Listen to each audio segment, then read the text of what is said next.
Okay, may I have a mover and a seconder to call the meeting to order? Deputy Mayor Coughlin, Councillor Chapman, nice to have you back. All those in favor? Carried. Please stand for the singing of the national anthem led by Deputy Mayor Coughlin.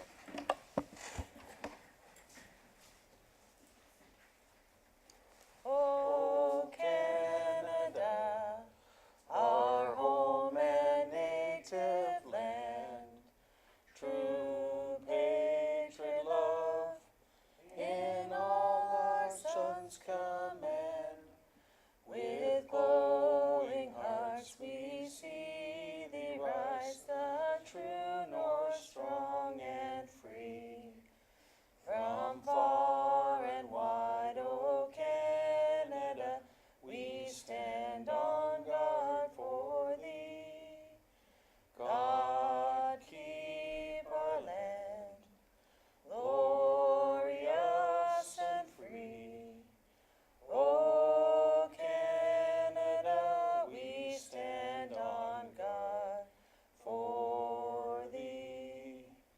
O Canada, we stand on guard for thee.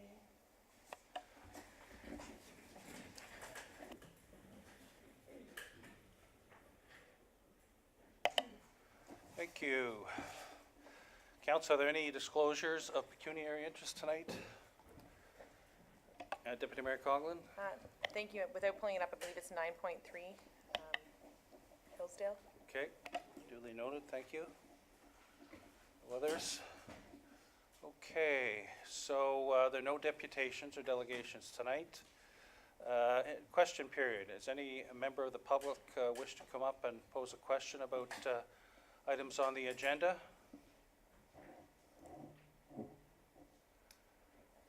Okay, we shall move on to minutes. Can I have a mover and a seconder for approval of the minutes, please? Councillor Moore and Deputy Mayor Coughlin. Motion that the minutes of the council listed herein be approved as presented. The minutes of the regular meeting in council of March 6, 2019. The minutes of the regular meeting council closed session of March 6, 2019. Any questions regarding these minutes? Seeing none, all in favor? Carried.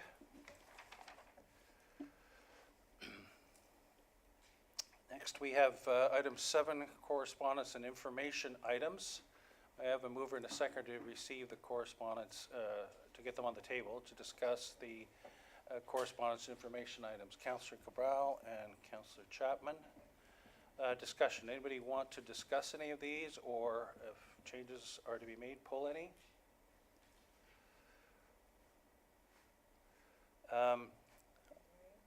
Item 5, I think we should discuss. So let's have that discussion and then we'll vote on them all. Deputy Mayor Coughlin? And that's fine. I just wanted to confirm that it would be the same funding that was set aside during the budget process. Okay, there's a bit of an update on that, and I'll turn to Clerk Chaperon with respect to that. But let's vote on the others, being 1 to 4, which I will read. Number 1, the Township of Tiny letter to the Premier re food insecurity. Number 2, PL 100-665, Local Planning Appeal Tribunal withdrawal acknowledgement letter. Number 3, PL 171154, regarding 206 Scarlet Line original issued decision dated February 12, 2019, and PL 171154, regarding 206 Scarlet Line amending issued decision dated March 6, 2019. All those in favor of those? Carried. Okay, Clerk Chaperon, please speak to 5, please. Thank you. The request that is listed on the council agenda tonight is for the Berrien area physician recruitment for the 2019 to 2020 fiscal year. So their fiscal year runs from April 1st to March 30th. Now, in conversation with the physician recruitment, they've advised that council hadn't provided a funding donation for the 2018-2019 fiscal year. So I've looked back. Council back in 2017 received a presentation from the physician recruitment, and at that time had deferred the decision for the funding to see if the other physician recruitment would be providing a request. So that same request came back the next year to council. So council did approve the 2017 to 2018 funding, but not the 2018 to 2019 funding. So council has the opportunity to approve both if they wish to, the 2018 to 2019 funding, as well as the 2019 to 2020 funding. Okay, any questions with respect to this? Councillor Hannah? Thank you, Mayor. Are they asking for that back payment? Clerk Chaperon? Yes, they are. And my second question is, does this not come from the golf tournament, the Springwater Golf Tournament funds? Clerk Chaperon? Yes, it does. Any other questions? Okay, so the motion with respect to that.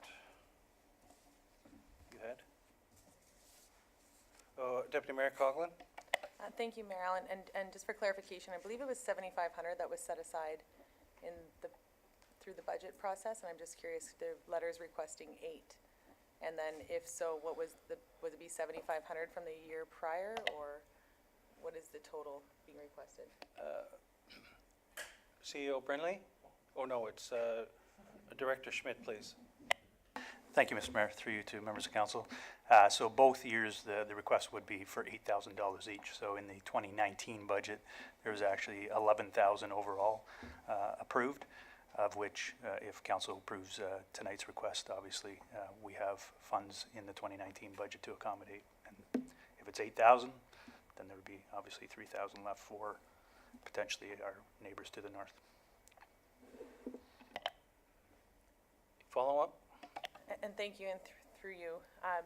I believe that the reason we deferred it was to ask for them to come back and also to set funds aside for the northern part of the municipality. So did they just not come back to request it, or why was it not put forward? Because, I mean, we've always been supportive of this, so for it not to be paid, I'm just curious as to why that didn't happen.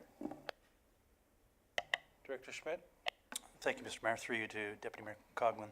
To my knowledge, we've never received the request. I believe the clerk may be able to speak better to this than me, but I believe that we actually have reached out to them, and there has been no formal request from them for those funds.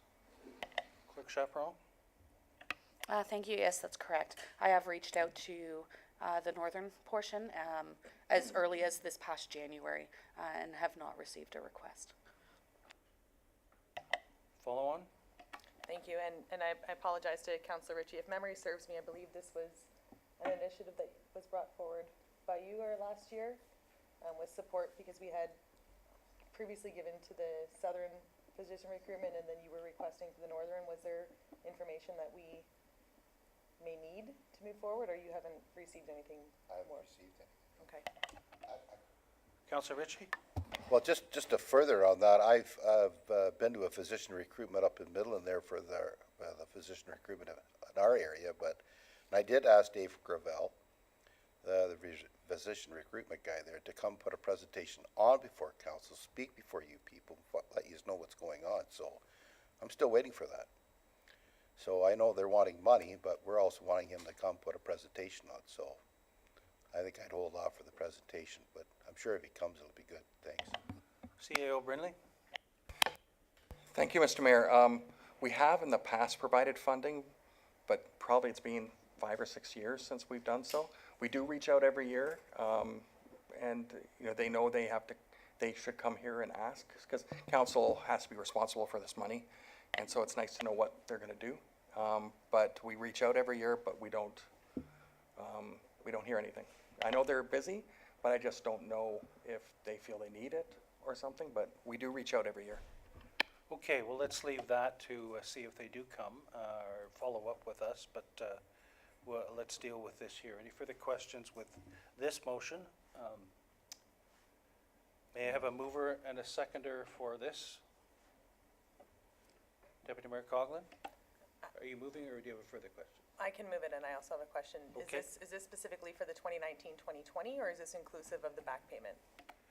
This is Clerk Chaparral? Thank you. I have prepared a motion in the event that council wanted to include the back payment. So the motion right now would be for 2019 to 2020. And if somebody would like to table a motion for the previous year, I do have one prepared in the event somebody would like to have that tabled. Deputy Mayor Coughlin? Thank you. I'd like to move for the 2019-2020. Okay, can we second that, have a seconder for that, please? Councillor Cabral? All those in favor? Carried. Now, to deal with the previous year, the housekeeping, does any councillor want to make a motion with respect to the 2018 and 19 8,000 portion, which we have earmarked monies for, but we haven't voted as, finalized as a council? Councillor Cabral, do I have a seconder? Councillor Moore, any discussions with respect to this? Councillor Cabral? Thank you, Mayor Allen. Just sitting here listening, it sounds like it was a payment that we should have made and had kind of suggested that we would make to them that somehow or other got missed. So that's why I've motioned for it to move forward. Any further comment on that then? Councillor Moore? Sorry, thank you, Mayor. Just so I'm clear, in the letter, it says that this money is earmarked for our representative, currently Mayor Allen, to hold a seat on the task force, which will ensure that your input and accountability needs are met. So was our mayor present for the last year holding this seat on this task force? No, Thank you. I was not. The previous mayor was. There is yet to be a meeting for this term that I'm waiting to attend the first meeting. Yes, Councillor Moore. So that I'm clear then, our mayor did attend for the last year to be part of this task force for physician recruitment. So then I would agree with George that we should move forward with the payment because maybe it was missed, but we were part of the team. Thank you. That is true. Thank you. Okay, Deputy Mayor Coughlin? And thank you, and through you to CAO Brindley or Director Schmidt, just for clarification. So the request was made and we did make a commitment to physician recruitment, or we earmarked it in the budget and it was never requested? Because from what I'm understanding is we every year through the budget assume that the physician recruitment is going to come forward, but if they never came forward to request it, I just would like clarification on that. CAO Brindley? Thank you, Mr. Mayor, through the deputy mayor. It's my understanding they did make the request, but usually an invoice is given to us and that invoice didn't make it to staff. And I just want to add one thing that complicates this, and not from the standpoint of yes or no, it's more that their year end is different than our year end. So there might have been a misunderstanding when they did a presentation that it was meant for their year as opposed to our year. So there might have been some confusion with our staff and their staff, and that's why the payment wasn't made, because their year doesn't come into effect till April 1, their new year, whereas ours January 1. So there may have been just a miscommunication there that resulted in this not being paid. Deputy Mayor Coughlin? Thank you. Is there an opportunity to have this deferred until the physician recruitment does come forward to this council and request either back payment or future funding from this council? They have already. We've had back and forth correspondence with respect to this, and it was a result of us doing some digging and verifying the payments that had been made that it came to a realization that the previous year had not been paid. So they have made their requests of us, and they're waiting. Deputy Mayor? And thank you. And then furthermore, the additional 3,000 to the Northern, is that part of this, or is that a separate request again? It is separate. Okay. Okay. All those in favor? Oh, do you want me to read the motion? Moved by Cabral, seconded by Moore, that council approve the funding request in the amount of $8,000 from Berrien Area Physician Recruitment for the 2018-2019 fiscal year, and that council approve the funding request with funds to be taken from the 2018 proceeds of the Springwater Swing Golf Tournament. Deputy Mayor Coughlin? And thank you, Mayor Allen, and through you to Director Schmidt. Over the course of the last couple of years, we have made approvals through the golf fund, and I'm just curious, we've spent money based on how much was in that golf fund? Do we actually have that additional 8,000 in that fund to do so? Director Schmidt? Thank you, Mr. Mayor. Through you to Deputy Mayor Coughlin. Yes, we do have the funds available in that account. Okay, all those in favor? Carried, thank you. Moving on to action reports, 8.1 Draft Code of Conduct. We have here with us tonight Ms. Janice Atwood-Petrovsky. I would ask Ms. Petrovsky if you'd come forward and just sit there, and the mics are on. So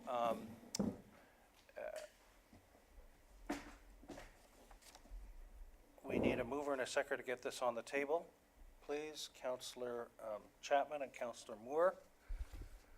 And so the motion is that the report of the clerk regarding the draft code of conduct dated March 22, 19 be received, and that the code of conduct for member of councils and the code of conduct for local boards be approved, and that a bylaw confirming such be presented for approval.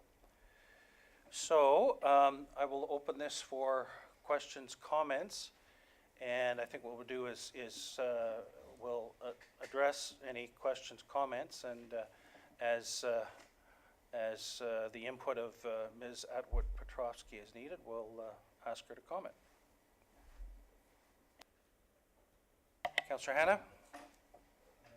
Thank you, Mayor. As the rest of the council knows, I had concerns about the code of conduct and the level of restrictions that were being placed on council that would, in my view, impact on how we represent our constituents. I forwarded a number of motions for tonight's meeting, and I would like to table those as we go forward, and I'll do it as you like, as each one comes up.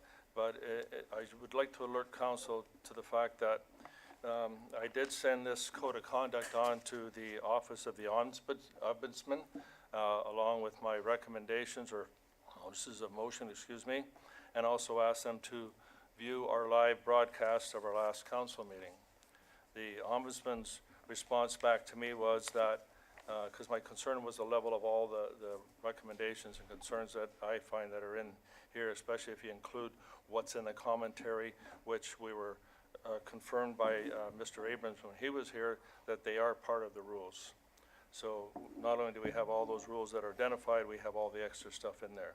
And the Ombudsman's response back to me was that the only things that we're required to have in a code of conduct are the prescribed subject matters, which are gifts, benefits, and hospitality, respectful conduct toward officers and employees and boards, confidential information, and use of property of the municipality or local boards. Those are the only four things we require to have in there, and this code of conduct drastically exceeds those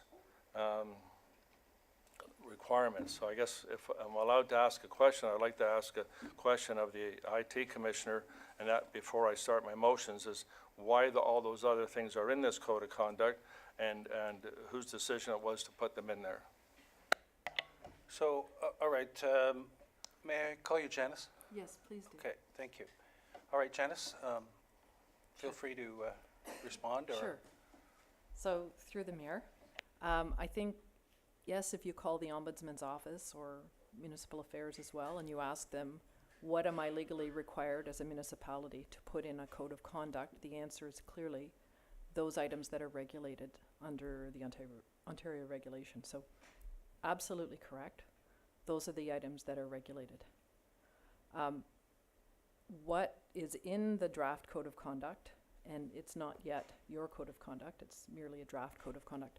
What is in the draft code of conduct is what my partner Jeff and I have worked on over the last 2 years that we've been working as integrity commissioners, and going back many years before that when we worked, I as a city solicitor and my partner Jeff as a city clerk for large municipalities, in looking at basically pulling together the best provisions of the best codes of conduct that we see out there and responding to the kinds of issues that arise for councils in Southern Ontario municipalities. So the code of conduct before you is a draft. It's basically a pulling together of a whole bunch of components that we have looked at that are the key 12 or 15 components that you see in a good code of conduct, supported by some helpful guidance in the form of commentary.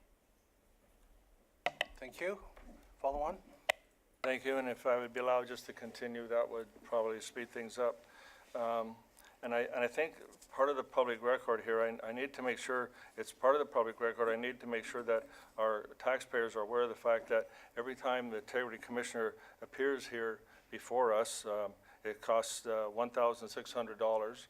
The contract also allows for, I'm going by what's in the contract, and it allows for $230 per hour for the services that are provided, plus expenses. I don't know what we're being charged, I'm just quoting what's in the contract. And I would suggest that however we go forward with this code of contract, we want to be aware of the possibilities of how it's going to impact our tax dollars when it comes to investigations and however else we proceed. I will try to navigate through this as much as I can. There's so many notes because I took the time to go through a lot of the code of conducts that already exist in other municipalities, and I find that the one that we're being provided has a lot of rules in there that don't necessarily exist in other municipalities, if you like. The first rule that I have a motion for was the rule number 7. Rule number 7, if everybody's aware of what it says, but if not, I'll read the motion that I have here. The motion that I have is to replace it with the following. And the concerns I have is that members of council are not allowed to attend LPAT meetings to represent their constituents if they don't agree with the decision that was made, if you like, by council. However, other municipalities don't even have that, and the ones that do have it, and I can go through all the ones that have it if you like and tell you what they came up with, but basically they have a proviso in there that allows the person who is a member of council to represent their constituent even though they don't agree with the decision that was made, if you like. It's clearly stated in quite a few Integrity Commissioners' code of conducts that have been presented. My motion is that if council has taken a position in local planning appeal tribunal matter and they instructed the township solicitor to appear at a hearing in support of such a position, a member of council who is in support of the council's position may give evidence at the LPAT hearing. A member of council who disagrees with such a position may also give evidence as a private citizen, not in his or her capacity as a member of council. In giving evidence, the member should make it clear to the tribunal that the council has a different position. This is the motion I sent through to all of council to be aware of.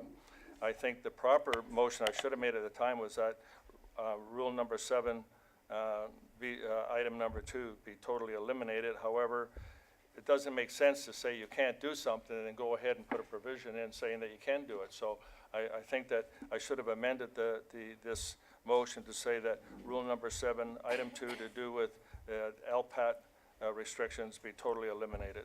And I'd like to hear from others before I go forward. Well, but the motion you're putting forward is what you first read? I'll stick with that, but I think to do something different would be violating sort of the trust that I have by providing that motion to council as to what my position was at the time. But as a result of research with multiple codes of conducts in other municipalities, very few have this restriction in here. And as I say, the ones that do have it, all but one has a proviso in there that will allow the council who disagrees to still go and represent their constituents. And do you have a seconder for that, Councillor Hanna? Not at this time. No, we need a seconder to get it on the, Councillor Cabral? Okay, Councillor Cabral?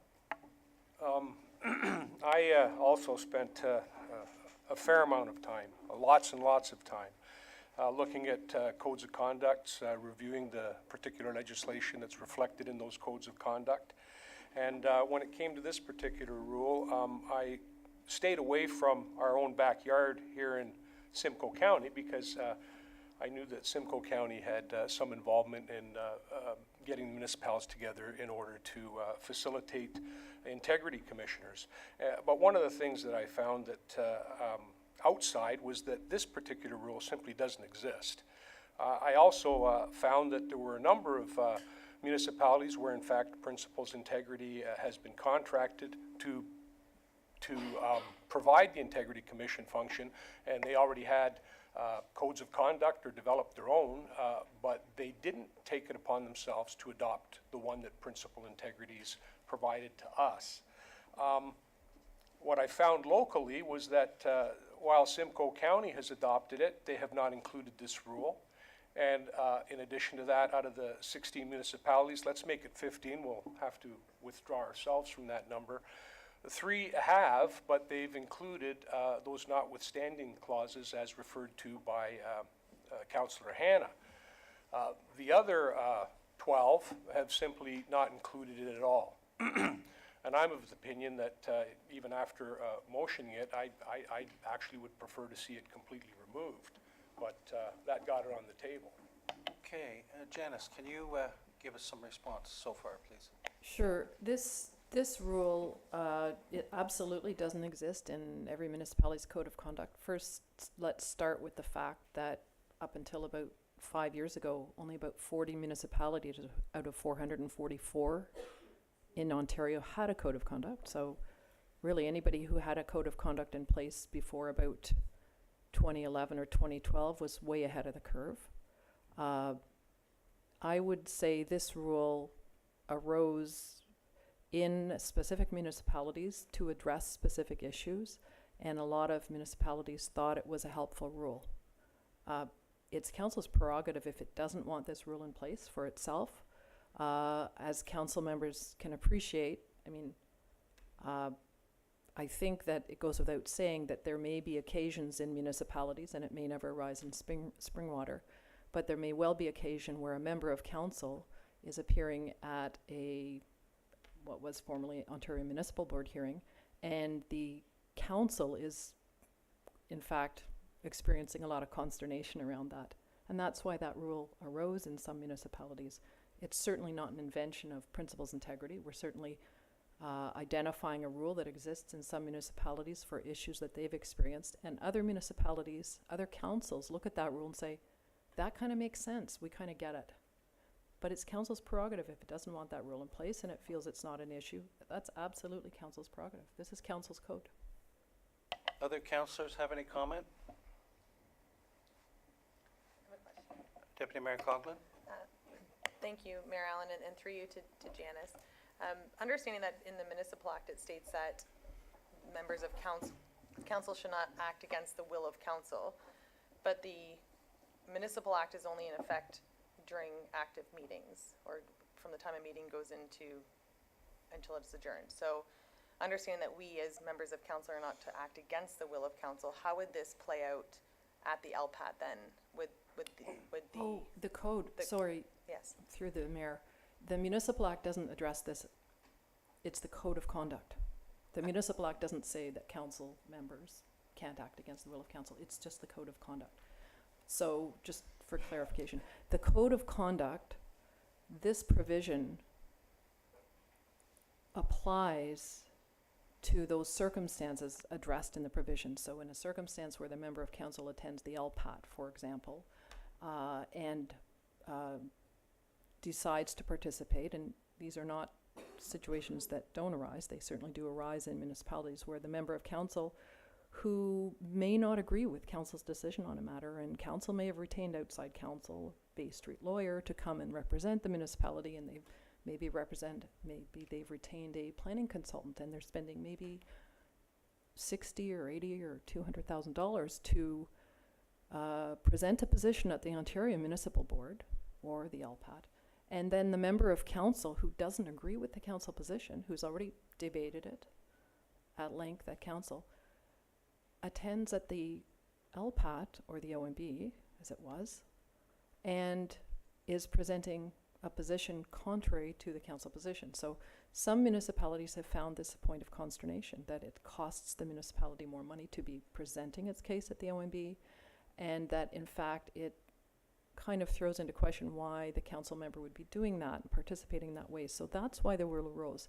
So to the question whether this would apply, this specific rule doesn't have application to a general decorum of the member of council away from meetings. But there are certainly other provisions in a code of conduct. I mean, I think it's well understood that members of council are members of council 24/7 for the 4-year term. There isn't a taking off of hats. There isn't a leave the office, I'm not a councillor anymore. It's a full-time undertaking for those 4 years.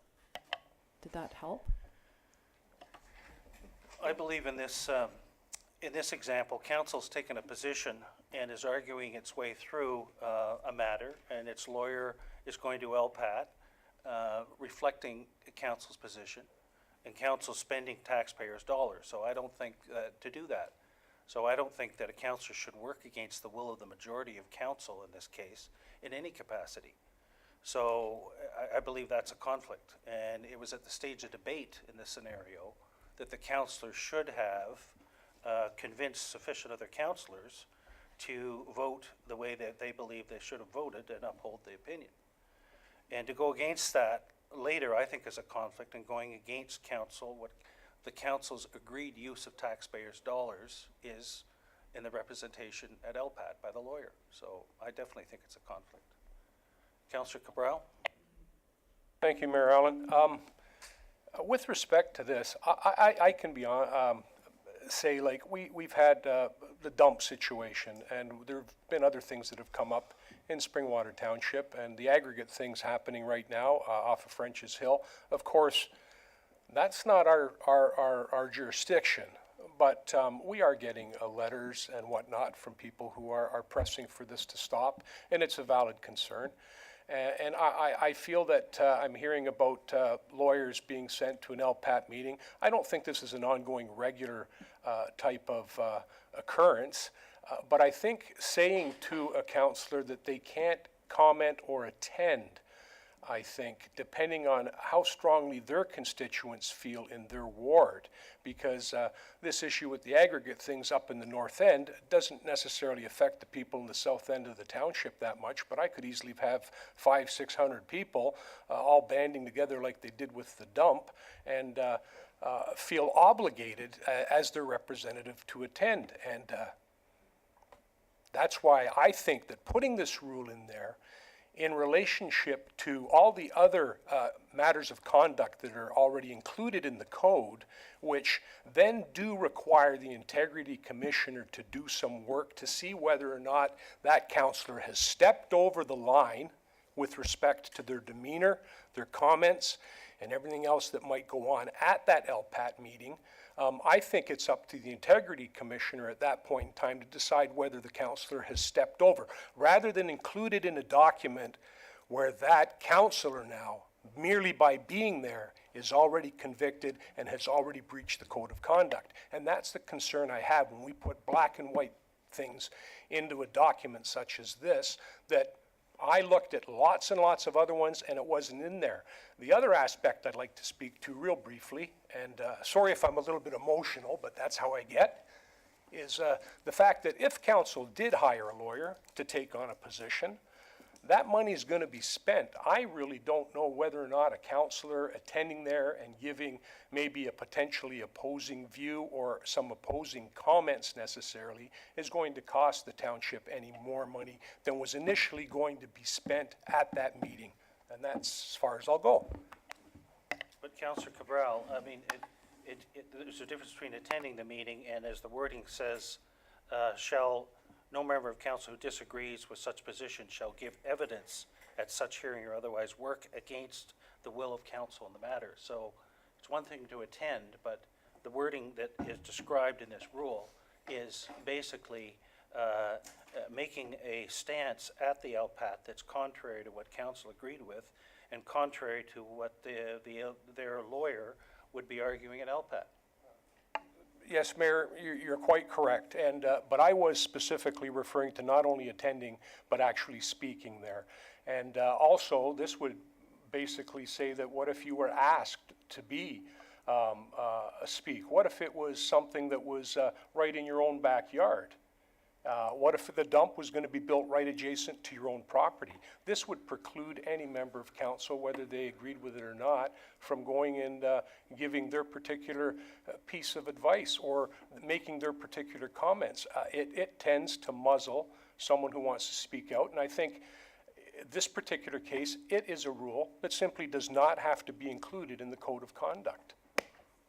Well, their chance to argue would have been at the council meeting, and so once a council decision was made, then it's not the time to go rogue on that decision and argue against the council at LPAT, in my opinion. Deputy Mayor Coughlin?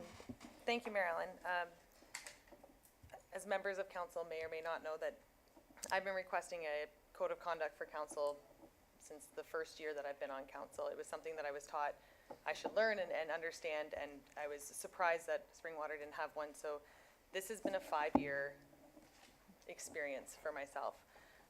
The concern I have with this specific improper use of influence, to me, if a member of council is not able to participate in a local fundraiser and collect money, as what I'm suggesting is if we're running a golf tournament or a fundraiser, we can't go to local businesses and ask for their support because it could be seen as influencing that specific business or that specific person. So the level of influence, if we're gonna remove this from an LPAT, if we're allowed to influence at LPAT, why aren't we allowed to influence everywhere?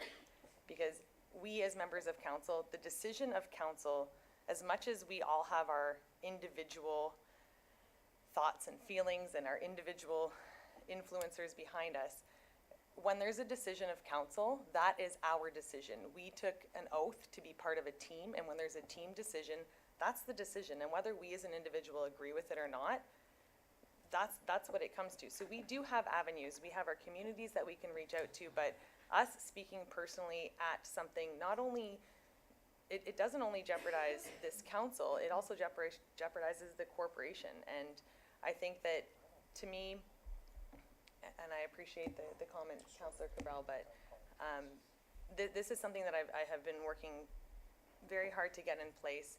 I understand that speaking at an LPAT, and we are all enthralled to represent our constituents, but I do agree that when we represent them, it's at this table.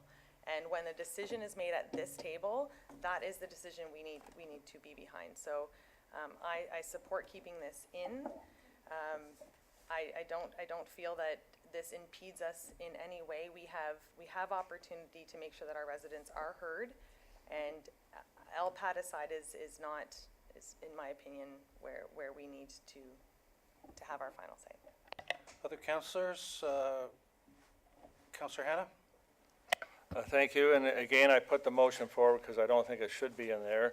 And just let me say this, Brampton, Vaughan, Toronto, Simcoe, Barrie, Newmarket, Bradford, West Gwillimbury, Innisfil, Agila, Toronto, Wasaga Beach, none of them have this in their code of conduct. Tiny Township has it in their code of conduct, but as I said, they've added the exception in there that would allow you to go and speak. I don't know what makes Springwater different than the rest of the world, but why we have to have something that nobody else has to try to control and restrict council from representing their constituents is a concern to me, and that's why I put the motion forward. And actually, I would be happy if somebody else would put a motion forward to say not only should we not have the exception, but we should do away completely with this rule. Deputy Mayor Coughlin? And thank you, and just for clarification, Janice, I do believe that, through you, Mayor Allen, at the last one, I believe that Jeff had said that if we were subpoenaed to speak, we would be required to speak, that this did not trump any type of civil law. So if we were, as an individual, not a member of council, subpoenaed to speak at an LPAT, we would then do so. But if it was just our willingness to do so, I think that if we were required to do so, we would not be in breach of the code. Janice? Yeah, that's correct. That is correct. Councillor Cabral? Thank you, Mayor Allen. I'm going to make a couple of comments, and that'll probably be the end of it for me. I'd like to suggest that should council have contracted an alternate firm other than Principles Integrity, and just hypothetically, to provide the Integrity Commission function, I suggesting that we'd likely be looking at adopting a code of conduct devoid of much of the content that's found in the one that we're presently looking to adopt. These other ones would likely still meet or exceed the legislative requirements. And I think it's important for us to look at what is legislatively required and what is the stuff that we're putting in there because we want to. Because I've seen codes of conduct where part of the code of conduct says that councillors shall put their phones on silence when they're at a meeting. And that's black and white one where I guess if you don't, you're in breach of the code of conduct. The other thing is, I understand the need for our council to have an appropriate code of conduct. I want to have a code of conduct. I'm not suggesting to anybody that I don't. But I do want to have a code of conduct whereby council has had its hand in its creation and input into its design and its content. That, however, doesn't seem to be the present reality. And I feel we've been pushed to accept a code of conduct, not of our own creation or making, but rather a code of conduct that was developed and presented by a private firm to whom this council has rightfully contracted the function of Integrity Commissioner. I do not believe the council provided direction to have our code of conduct written, developed, or produced for us by those who have been contracted to apply it on our behalf. Thank you. Mr. I Mayor, believe there has been. I hope you will let me respond Yes, to that. yes, Janice. Thank you, Mr. Mayor. First of all, I think it's fair to reflect that many of the provisions, probably 95% of the provisions that you are looking at, are found in at least 2 or 3 other large municipal codes of conduct. And while I would love to take credit for this particular provision that you have been debating for several minutes, that was actually put in a code of conduct about a decade ago for the city of Mississauga. Certainly not a creation of principles integrity. So that's Okay, absolutely. Councillor Cabral. I do feel that I want to put that out there, that definitely we have looked at, and I think I've been fair to say, perhaps, well, we used to say plagiarism is the highest form of flattery. So we certainly have picked up what we think are some of the best provisions in a code of conduct. At the end of the day, we don't take ownership over the code of conduct. We think it's a pretty decent model for a code of conduct, but if it doesn't respond to everything that this council wants to see in a code of conduct, there's no obligation on this council to adopt it. But I would say that by and large, you may not find all of these provisions in some of the smaller municipal codes of conduct who were, I would say, lagging behind somewhat in some of those codes of conduct and having them. If you go back 20 years, codes of conduct said things like, we will all get along. We will all agree to work well together. Those kinds of codes of conduct do not really assist council when they want to deal with issues. So this is a code of conduct that may be of help to council when it has issues that it wants to have dealt with, and it may be of assistance to the public. We're not trying to ram it down anybody's throats. No, we realize that. And there has been opportunity. We had a workshop. We've had several meetings on this. We tried previously with previous council to, so this is not new and not been forced on us. There is the element of legislation requiring it by March 1, which we're past, but we're dealing with that. Any other new comments from any other councillors? Councillor Moore? Thank you, Mayor Allen. And as I mentioned to you previously, I do feel that this particular clause is feeling somewhat micromanaged. I'd prefer either to take the entire clause out because I still think that it's subjective and it's open to interpretation. There's lots of things that could fit, that might not fit, and I feel like we could open ourselves up to the interpretation, and I don't like that. So I would agree to put a motion forward to remove the clause entirely. Thanks. Deputy Mayor Coughlin? Thank you, Mayor Allen, and before we move to a vote, is there an opportunity to hear from either CAO Brinley or Clerk Chaperon as to why this was included, or if it was simply during the template, or if this is something that staff is recommending or supporting? So I'll look to either or Janice to respond to that. Who would like to? CEO Brinley? Thank you, Mr. Mayor, through the Deputy Mayor. Actually, this is the template that is sort of what we call state-of-the-art template. I myself had no input on the template. This was really reaching out to the industry and finding out what sort of is the best out there right now. And then it's really up to council to customize it to what council feels they're comfortable with. There was, I did not see this. I mean, I saw the template once it was presented, just like council did, but I had no input on the template. Okay, so we have a motion here, and I shall read the motion.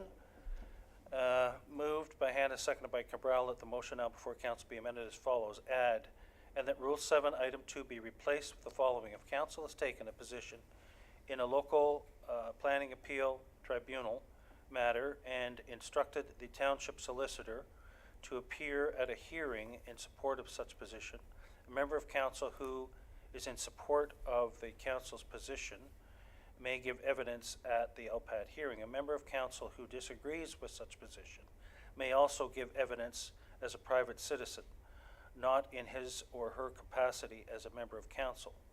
In giving evidence, the member should make it clear to the tribunal that the council has a different position. Councillor Moore? Thank you. If we were to put a motion forward to remove the clause entirely, am I voting on that? I'm a bit not clear. Okay. Sorry. Clerk Chaperon? Thank you. So because the motion has been moved and seconded and is on the table, this is the motion that is being considered by council. Should the mover wish to withdraw that motion, then they have that opportunity. But if this motion is carried or lost, then somebody could propose a motion to remove the entire clause because it's not quite the same as this motion.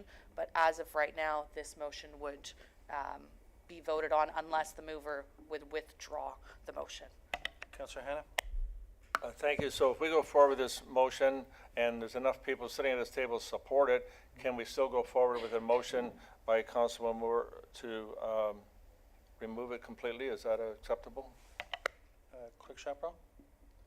Thank you. Yes, because it wouldn't be a reconsideration of the wording. If council would like to propose a motion to remove it, then so be it. Deputy Mayor Coughlin? Thank you, Marilyn, and through you to Clerk Chaperon. And if we can just confirm that in the wording where it states that a member of council may, and I'm sorry, I don't know it off, I've just learned it this evening. A member of council may speak against the will of council. Is that against the Municipal Act in any way? I just want a clarification on that. Thank you. So because the Municipal Act states that council shall have a code of conduct, the provisions that are included in that would be what is followed.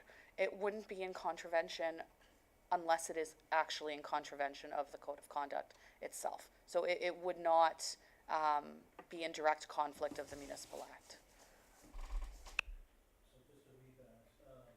Just to read that again, I won't read the first part. A member who disagrees with such position may also give evidence as a private citizen, not in his or her capacity as a member of council. In giving evidence, the member should make it clear to the tribunal that council has a different position. Okay, so we will have a vote. All those in favor of Recorded this? vote, please. Recorded vote requested. Deputy Mayor Coughlin? Thank you, Marilyn, and I will leave it at this. And I apologize, Clerk Chaperon, but acting in good faith is said not to work against the will of council. So I'm just curious how, if this provision in the Code of Conduct permits someone to act against the will of council, how is it not in contravention of either Robert's Rules or the Municipal Act? Clerk Chaperon? Thank you. If council makes that rule, then council has made that rule for themselves. Council can't really be in contravention of Robert's Rules of Order if they have made rules that are different. As long as they have adopted it, which the council would through a bylaw, it would be up to council to do that. And lastly, any session that we've sat through, whether it was Fred Dean or anyone that's come forward to this council or myself in the last 5 years, has said that we cannot alter the course of good faith. So I just need clarity that stating that a member of council is permitted to act against the will of council is not in contravention. If I can just get a yes or no answer on that, please. If the rule would exist in the code of conduct, then yes. Okay, so a vote yes is voting for this motion. A vote no is voting against this motion. Thank you. So a recorded vote was requested by Councillor Hannah. Once I call your name, please state yes or no, with the microphone, please. Councillor Cabral, Yes. Councillor Hannah, Yes. Councillor Chapman. No. Councillor Moore, Yes. Councillor Ritchie, Yes. Deputy Mayor Coughlin, No? Mayor Allen. No. That motion is carried. Okay. All right, with respect to this, Councillor Moore, So now I'd like to propose a motion forward to remove the clause entirely. and a seconder, Councillor Hannah.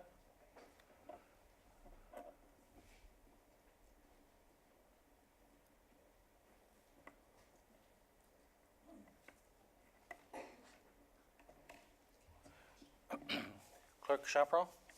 Thank you, and for clarification, so clause 2 does have two separate parts to it. There's also commentary that pertains, so if you could please clarify which paragraphs you would like removed? Councillor Moore?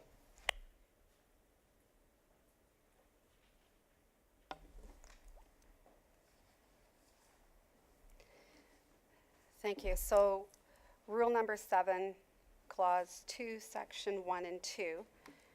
And I just saw that there's a third, so I just want to review that.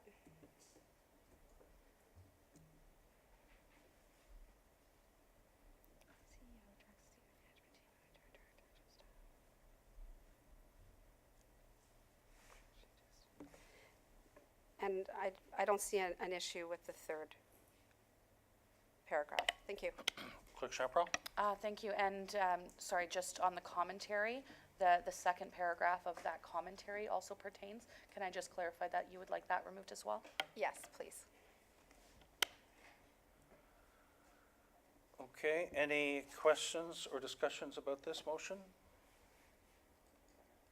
So a vote yes is to remove it, and a vote no is to leave it in, as we just amended it. You ready? Sorry, could I ask for a recorded vote, please?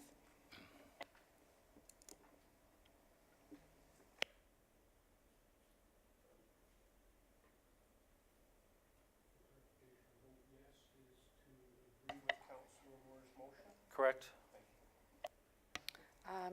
So I will read the motion, that the motion now before council be amended as follows. Remove Rule 7, Item 2, as well as the second paragraph of the commentary. Deputy Mayor Coughlin?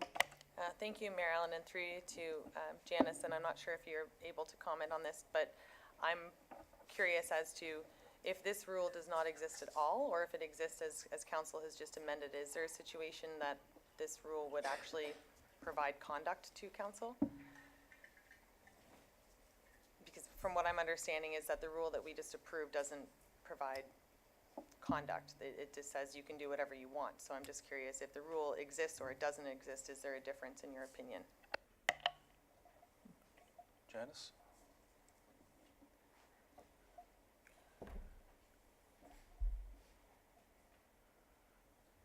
Yeah, I'm not really sure that there's much of a difference, having the rule as amended or having no rule at all. CEO Brindley? Thank you, Mr. Mayor. One of my concerns is just, primarily we've been talking about the second part of number 2. If you look at the first part of number 2, which is members shall not contact members of any tribunal, regarding any matter before it, such as a committee of adjustment, which is in charge with making independent decisions, and whose members have been appointed by council. If we were to remove this, it would allow council to contact directly any member of the committee of adjustment or any member, that's my concern. Is the second part goes a bit farther in terms of testifying at LPAT, but the first part, which I'm hearing is slated to be removed, actually says to that council should not be contacting the members of these bodies directly. And that's my concern. Is I don't think that's what I was hearing from council in earlier discussions. And example, this is, a member of council could find the phone number for the board member of LPAT, call them at home, and that's what that's saying. That's my concern. Is the first part of number 2 is a little different than the second part of number 2. Councillor Moore? Thank you. Through you, Mayor, then to CAO Brindley. Are you saying then that I am not able to contact a member of the Committee of Adjustments for advice or for counsel on planning decisions now? Because I was under the impression that that was okay. The mayor and I have spoken about that. So if you could clarify, please. CEO Brenly? Thank you, Mr. Mayor, through to Councillor Moore. What I'm saying is improper use of influence. So this is a case where, to me, when I read number 2, it's you calling a member of the Committee of Adjustment saying, well, member, this application's coming before you, and I really like this guy. He's been a good citizen. That's where I question, the improper use of influence in the first part of number 2. Councillor Moore? Sorry. Thank you, Mayor. That's why I feel it's so subjective. I really feel that it's too gray, it's too subjective. Who's to say that I would make that phone call and be like that and not just ask for some simple advice? So I would still want it removed. Thank you. Councillor Cabral? Thank you, Mayor Allen. This is through to Janice. Janice, our code that's proposed and before us, I suspect that there's a section in there, I'm quite sure that there is, that deals with undue influence and inappropriate influence, which in reality would cover that exact situation. Would that be fair to say? Janice? Yes, that is what the provision on undue influence covers. There is not, yeah, I mean, that's the kind of thing that undue influence will reach out and cover. I guess I'm referring to if you're doing it on someone's behalf, that's covered in another section, is it not? Gaining advantage for oneself.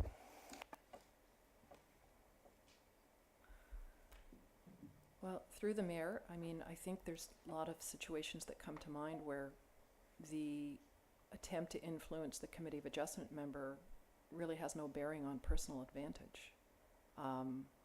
There are certainly situations that arise, and there are other municipalities that put policies in place that make it very clear that members of council are not to reach out to Committee of Adjustment members. Those members are appointed by council. So in a sense, you could equate that to the Solicitor General or the provincial government reaching out to appointees on committees to seek their advice on particular matters. There's an inappropriate approach to that. Those things come up provincially. This is the kind of rule that would be put in place municipally to protect against that.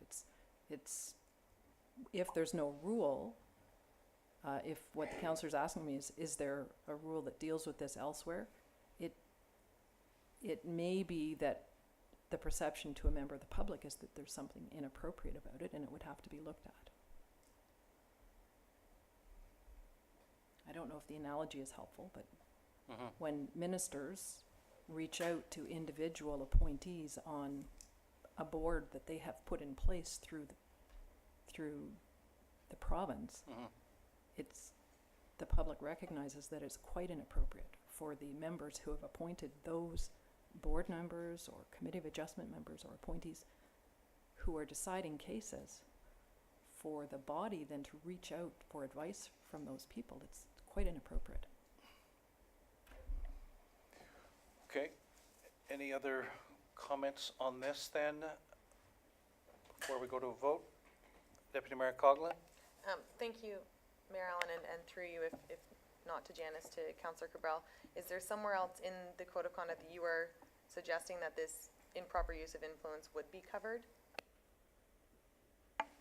I have to apologize. I've been looking for exactly that area. There's an area in there that talks about using your influence in an inappropriate fashion, trying to convince people to do things on your behalf or a friend's behalf. It basically boils down to what your decorum and the way you're supposed to act as a counselor goes. Janice, do you have any, what other area might it be caught in the code of conduct as it is now? Or do you have concern with respect to removing this in that scenario? I think I think the provision is helpful to address the very situation that we're speaking about. I don't know if it falls neatly into any other provision. Okay. All right, and so Councillor Moore, you still would not like to consider adjusting the motion? You want it as stated, which, is that correct? And Clerk Chaparral, can you read the motion again, please? Before you do, Deputy Mayor Cogley? My apologies, Mary Ellen. I need to know intrinsically that that no member shall use the influence of his or her office for any other purpose than for the exercise of his or her duties is somewhere else in there. And I'm with Councillor Cabral. I'm trying to find it, but I have a hard time voting to remove such a thing when that to me is the entire purpose of having a code of conduct. So I am not comfortable voting to remove it or keep it, if not knowing that that's covered somewhere else, because I do feel that no member shall use the influence of his or her office for any purpose other than to exercise his or her official duties is the intent of a code of conduct. So if we are voting to remove that line, I need to know that that's covered in some other section in the code of conduct, please. Clerk Chaparral? Thank you. Just doing a search through the draft code of conduct for the word influence, it comes up 14 times. It's first seen in the general introduction, stating the sentence. It's the second paragraph. Members recognize that ethics and integrity are at the core of public confidence in government and in political process, that elected officials are expected to perform their duties in office and arrange their private affairs in a manner that promotes public confidence, avoids the improper use of influence of their office and conflict of interest. Again, it comes up in Rule 1 in the commentary. Members of council should be committed to performing their functions with integrity and to avoiding the improper use of influence of their office and private conflict. Again, in the commentary after the chart with the gifts and disclosures. So it does, there's a constant message that continues through the commentary and through the code of conduct. Follow on? And thank you. If it's in the commentary or in the intro to a code of conduct, if it's not a rule in the code of conduct, is it still punishable or is it still a actual code of conduct? Janice? Through the mayor, that's the kind of interpretation that an integrity commissioner then has to spend some time looking at. Councillor, Councillor. Go ahead. Thank you. I did ask Mr. Abrams when he was here if the commentary formed part of the rules, and his answer was yes. Okay. Please read the motion, and we'll have a recorded vote. The motion would read that the motion now before council be amended as follows. Remove Rule 7, Item 2, as well as the second paragraph of that commentary. Deputy Mayor Coglin? So we're not removing Rule 1, so that the comments that I just made are essentially irrelevant then? You mean Rule 7? No, We're on sorry, Rule 7. Rule 7, paragraph 1 and 3 are remaining. It's Yes. simply number 2 regarding LPAC. Okay, everybody clear? Proceed. Thank you. A recorded vote was requested by Councillor Moore. When I state your name, please state yes or no. Councillor Cabral, Yes.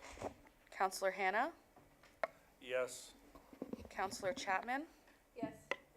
Councillor Moore, Yes. Councillor Ritchie, Yes. Deputy Mayor Coughlin, Yes? and Mayor Allen. Yes. That motion is carried.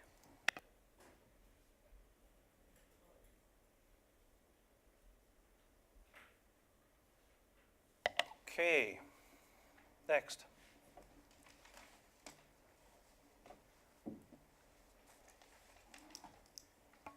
Councillor Hannah?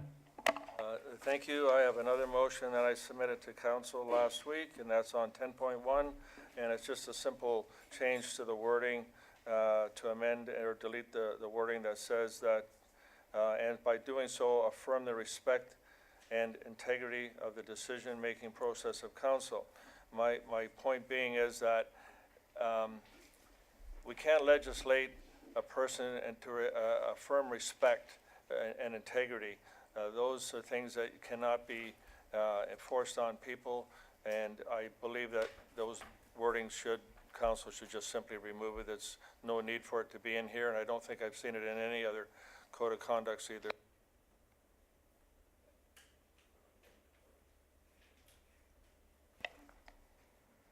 And so, I just want to clarify. So, the motion is that we add, in Rule 10, Item 1, be amended to delete the following wording, and by doing so, affirm the respect and integrity of the decision-making process of council. Is there a seconder for that? Councillor Cabral? Janice, any comment with respect to that? No, I don't think so. Okay, any other comments or discussion with respect to this?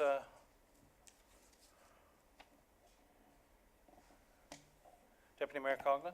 Just for clarification, that members of council will accurately communicate the decisions of Springwater Council, even if they disagree with the majority of council, still remains in the code of conduct? Then I see no problem with that. That's correct per this motion. Okay, seeing no other discussion, all those in favor? Carried. Next. Councillor Cabral. Thank you, Mayor Allen. Through you, I do have a motion with respect to the code of conduct. My motion involves the definition section, and it's in respect of the Municipal Conflict of Interest Act. I found that the vast majority of conduct codes I looked at used or referred to the Municipal Conflict of Interest Act for their definitions. Some added some. I thought that ours was a little bit too much of a net, very difficult when you don't have influence over some of the people that are named there. And I'd like to make a motion that we change the motion will read that the definition of family be amended or removed. The definition of family be amended as follows. Remove definition currently there and replace with means the definition as provided for in the Municipal Conflict of Interest Act 1999 of child, parent, and spouse.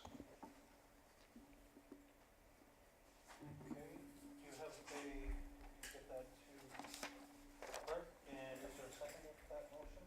Councillor Hannah?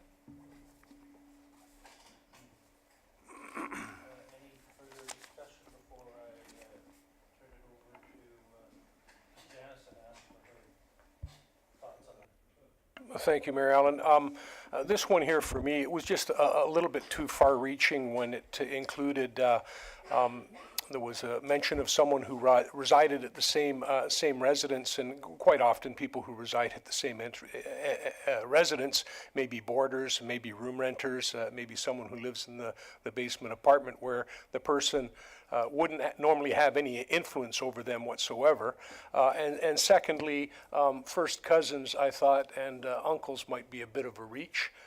So that's why I'm suggesting this. I'm open to entertaining, as part of the motion, in-laws, but that would be the extent of altering this motion. Janice, can you give us some feedback on that, please? Sure, through the mayor, thank you. This provision is a provision that is not seen in every code of conduct, but it's appearing in more codes of conduct than previously, because we're starting to see municipalities actually adopt codes of conduct. It's certainly not brand new for Springwater. I think it's been widely accepted that the provision in the Municipal Conflict of Interest Act, which, you know, for about 20 years was the gold standard according to which municipal councils looked for the definition of family for conflict purposes, has not included, for example, brother or sister. So if a council member had a brother or sister who was presenting a development application, the council member under the municipal conflict of interest didn't have a conflict, because sibling isn't at that definition. It's just parent, child, or spouse. So I think there's been generally an accepted understanding that it was deficient as a statutory definition. It's unfortunate the province has not seen fit to get in there and fix it. So this kind of a definition is meant to expand on that into what is, I think, widely accepted by the public to be obvious situations where the member of council should step away. Again, it's not about controlling those people at all. It's about stepping away when there's a matter before council for a decision.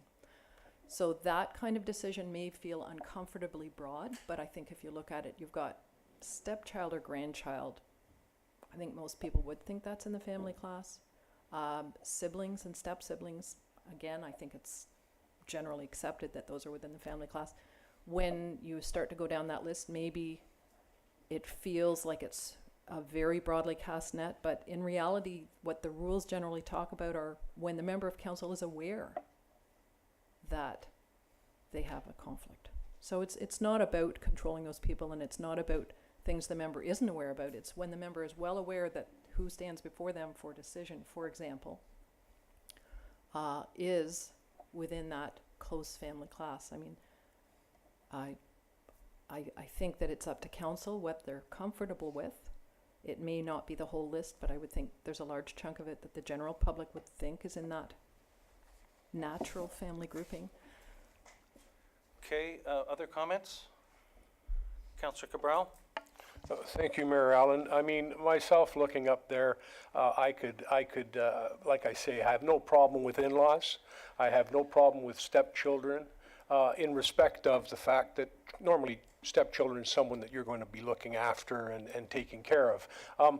I guess where I had some difficulty is when it came to first cousins and possibly nephews and nieces, because quite often they may have something or get something and you may be aware of it, but the chances of getting them to turn it back in is going to be pretty slim depending on what your relationship is with those individuals. And that's what I was getting at, was that some of these people are fairly far removed from members who might sit on council, as opposed to some of the interactions you may have with in-laws, your parents, your brothers, and that. So that's why I made this motion. I'm happy if somebody would like to make an amendment, that's up to them. Well, you are able to make an amendment, and am I hearing that if nephew and niece and first cousins are removed, you're satisfied? I think that would be more appropriate than what's currently in there. I think it's casting far too wide a net. The seconder agree with that? Question, if I may. Councillor? Does that mean you would be leaving in there any person who lives with a member or on permanent basis? Would that be staying or going? Yes, it's staying. Actually, no, sorry, Mayor Allen, that one there I think is one that should be removed, because that may be someone that you don't have anything to do with. Okay, so it's adjusting it to remove niece and nephew, first cousin, and the final bullet point. Is that correct, Councillor? That's correct, Mayor Allen, thank you. And the seconder agrees with that? Yes, sir. Any more discussion with respect to that as adjusted? All those in favor? Opposed?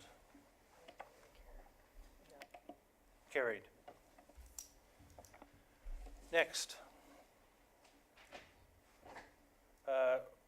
Clerk Chaperon.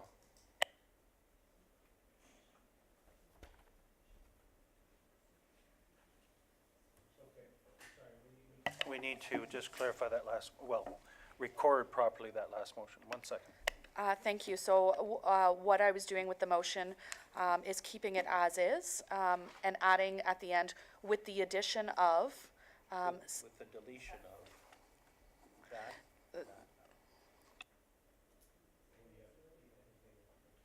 the way it's worded, we have to change it to add in what Councillor Cabral would like to have added back in. So with the addition of stepchild and grandchild,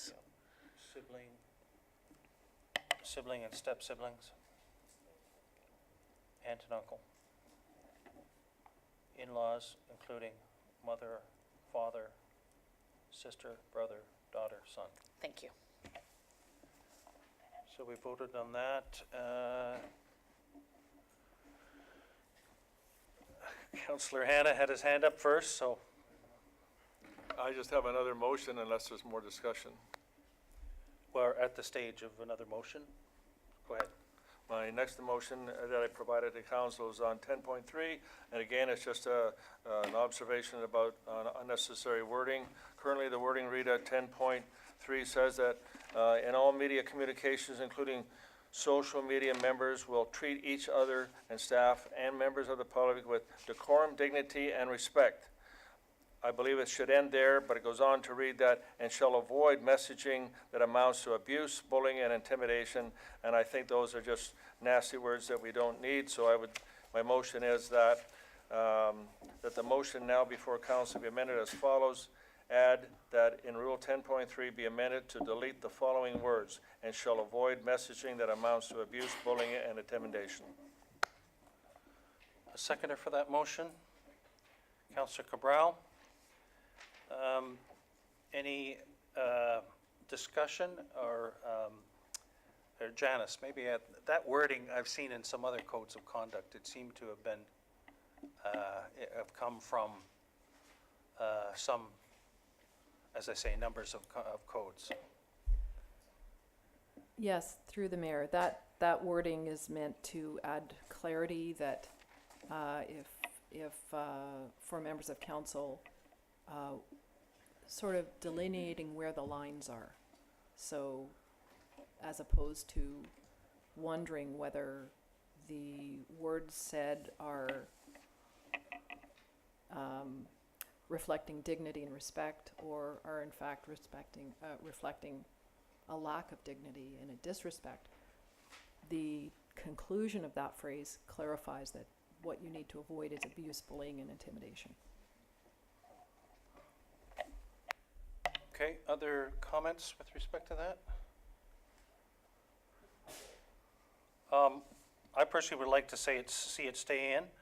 I think in the past there have been some public statements that have been made that contain innuendos, insinuations, and inferences about issues and points of view and motives of other councillors that are misrepresentations and in some cases lies, which are irresponsible, wrong, and inaccurate and potentially slanderous.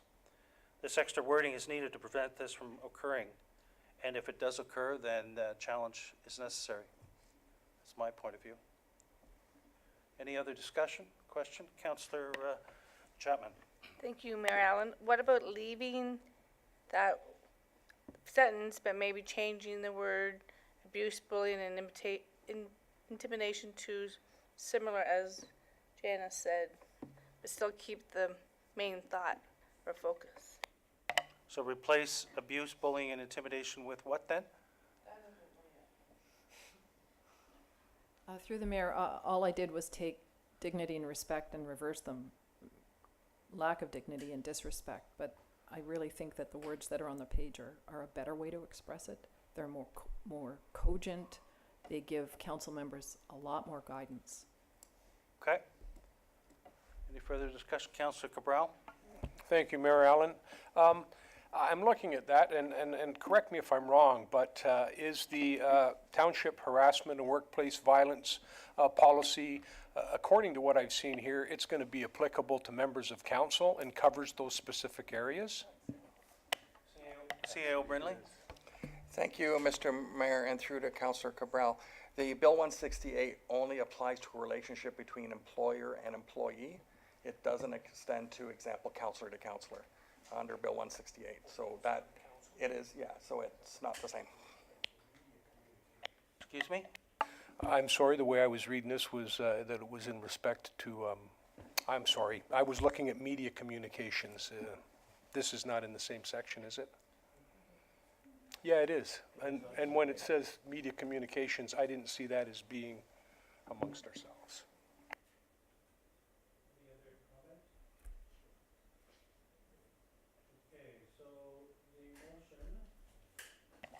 The motion is to whether this and shall avoid messaging that amounts to abuse, bullying, or intimidation is removed or remains. Yes, gets it deleted, and no, it remains. So, all those in favor? 2, 3 opposed? That is defeated. Okay, Councillor Cabral. Thank you, Mayor Allen. I'd like to make a motion with respect to the gifts, and in particular the amounts that are included there. Through reading so many that I did read, ours seem to be a bit high on the reporting side.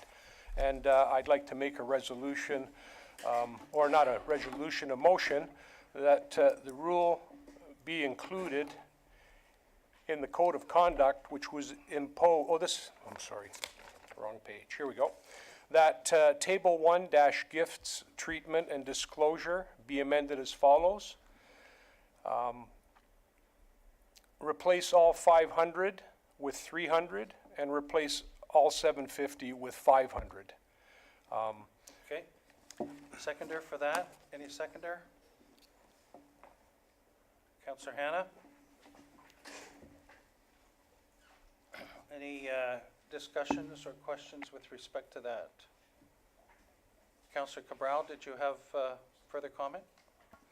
Yes, I just wanted to say, this obviously, Janice, this is through to you, doesn't preclude a member from accepting a gift. What it does mean is the nature of the gift and receiving it would have to be recorded, and then it would be up to the Integrity Commission to determine whether or not that gift should be accepted or returned. Is that correct? Through the mayor, kind of, not exactly. This policy says that members of council are expected not to be accepting gifts other than as set out in the provision. So things like tokens of appreciation, suitable mementos of office, etc., are described and defined.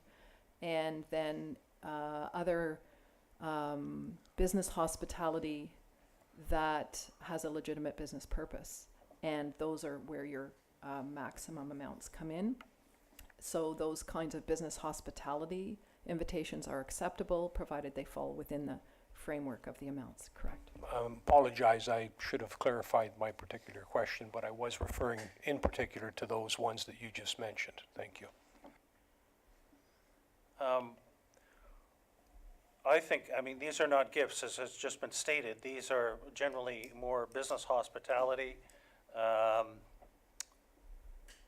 guess that's the primary thing, whether you're in an event that involves suppliers. Can you comment, Janice, on those levels and the practicality of those, or reducing those in today's day and age? So through the mayor, yes, absolutely. It's a fair comment that those general amounts have varied from municipality to municipality, but we're seeing them basically rise across the board for the very reason that business hospitality has a higher value now than it did, say, 10 years ago. Mm-hmm. And so whereas it was quite feasible that a member of council being invited to a particular business hospitality function would be able to accept that within a lower maximum 10 years ago. That's just not going to be the case in 2019. Mm-hmm. And so I'm right in saying if you do lower these, then the instances of us having to go to the integrity commissioner will increase to get authorization, which will be a costly affair in and of itself. That's actually a very good point, Your Worship. Any other, Councillor Cabral? I withdraw the motion, Mayor Allen, thank you. Thank you. Next. Councillor Hannah? Thank you. I'm winding down here. Rule 15. Rule 15 is the one where we had concerns, at least some of us had concerns with, got to get there. Rule 15 is talks about actively undermining, and I expressed my concerns about the wording and how it implies that we're doing something sinister and something sinister, and that we need to remove that. And also, the 15.2, which is really a concern to, should be to everybody. It says members of council shall not engage in litigation or otherwise legal challenges against the municipality or council's decision. Again, I expressed all kinds of examples where that could be an issue for a member of council, losing your Councillor, rights as a Can I have you propose this as a motion? Absolutely. And then we can get into the discussion after? My motion is that the motion now before council be amended as follows, that Rule 15, legal challenges to council decisions be deleted in its entirety, and the rules be renumbered accordingly.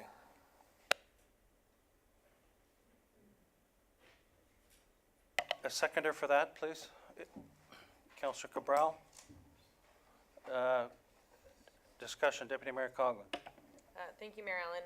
My question now becomes, if this was to remain, would it not have to then state with the exemption of our last one, suggesting that members of council can proceed at LPAT? Because we just, in an earlier provision, and 10-something said members can engage in litigation, and then this one at 15.1 is saying that we cannot. So we need to, regardless of what we do with this provision, I think there needs to be some amendment, because we have a code of conduct that is offering two very different, it's conflicted now. Janice, can you opine on that? Yes, through the mayor. In my view, the provision speaks for itself. It speaks directly to actively engaging in the Rule 15 speaks separately to actively engaging in undermining or litigating or challenging council's decisions, and it's a separate rule. So, I mean, if council feels more comfortable without the rule there, as clearly the motion would indicate, then that's council's prerogative to remove that rule. That rule, in my view, contains a provision that could be looked at, if it's in place, by council in order to protect itself from a council member who is seeking to actively litigate against a council decision or actively challenge a council decision. That is council's tool to call out that council member and say, you cannot do that under our code of conduct. Without this rule, where a rogue member of council, I use the term loosely, but where a rogue member of council, after a council has gone through a significant process to debate and arrive at a decision, if a rogue member of council decides to go out and litigate against the municipality, and these things do happen, council's hands are tied without this rule, as are the court's hands tied without this rule. So this rule is something that councils elsewhere have sought. Some ability to say to that single member of council, stop it. You were part of the debate, you were part of the decision. You cannot now go and throw your lot in with the group that's litigating against council and costing us a small fortune. So this is the rule that helps council to say, stop it. Thank you.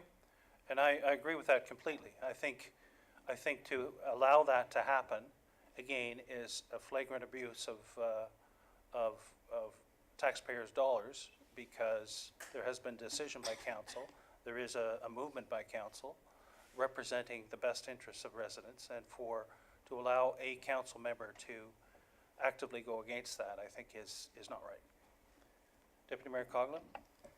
Thank you, Marilyn. My question then would be, how do we amend this to make sure that the last decision of council, which was to amend 10 with the LPAT, because if I'm an integrity commissioner and I look at our code of conduct and a member of council is representing themselves at the LPAT, we have one code of conduct, one section of our code that says under Rule 10, they can defend themselves or add commentary to an LPAT, but yet number 15 says no member of council should engage in litigation or other legal challenges. So does engage mean be like bring it forward or just participate at any level? Because if it's participate at any level, we have two contraring sections. Okay, I'll go to Janice first. Right, so, and through the mayor, and I didn't probably clarify that as well as I should. The removal of the other rule would allow a council member to attend as, you know, to give evidence on, et cetera, an LPAT or OMB hearing. Not to litigate against council's decision, but rather to participate in an OMB hearing where the matter is being heard, so that as I understand it, if that's the question, this rule would prevent the member of council from commencing the challenge to the council decision, from litigating, from challenging, as opposed to engaging at an OMB hearing, which council members, I think that's what I understood in the conversation, we're asking about, well, can I not, on behalf of the group in my community who don't agree with that, attend and give evidence? That's not at all litigating. So as I understand, you're stating this can stand separately and not be in conflict with what was decided with respect to the LPAT? Right, right. Clerk Chaperon? Thank you. And just to clarify, the provisions that stated LPAT were completely removed from the code of conduct. Councillor Hannah?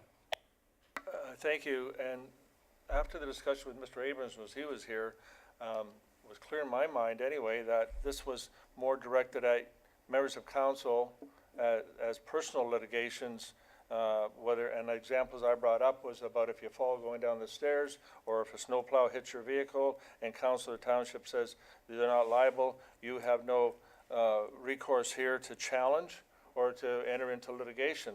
And it's the same thing as I mentioned about if you make inquiries under freedom of information, you learn something subsequent to a decision that was made, you can't now go back.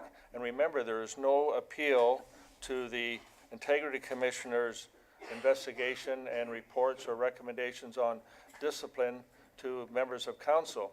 So without having any authority to either litigate or challenge the municipality or council, you're giving up your rights, in my view, as a citizen and a resident of Springwater because of the fact that you're on council and you may approve this rule. Janice, can you respond to that first, and then I'll turn to Through the other mayor, councillor. yes. Let me try to provide a little clarity on that. First of all, if the member of council were to personally trip and fall and injure himself, leaving the building, for example, that would be a matter that would be dealt with presumably through the administrative staff. And probably the insurance would look at that. But I would not think in any circumstances council would be looking at whether or not, or making a decision on whether or not to pay the claim of that particular council member. I would be surprised if that kind of a matter would come to council, but it may, in fact, be something that Springwater Council turns its mind to. Having said that, that would be a matter on which the council member would have declared a conflict of interest, if it ever came before council. Because the council member could certainly not participate in a decision affecting his own claim against the city. So the council member would have stepped away from that matter. Okay, I'll go to Deputy Mayor Colgan and then to you. Thank you, Mayor Allen, and just for clarification, when Jeff was here before, what I understood was we absolutely have the ability to sue the township as an individual, but we don't have the ability to sit at that table and sue it and sit here and make a decision on it. So we get to be one or the other in that moment. So if, as a member of council, shall not. So if I am not a member of council, I become a member of the public. I've called conflict. So I still have the ability to have my own civil rights and move myself or my own rights forward. I just don't have the ability to do both at the same time. Can you confirm that? You're nodding your head, but That's please. absolutely correct, yes. Okay, Counselor Hannah?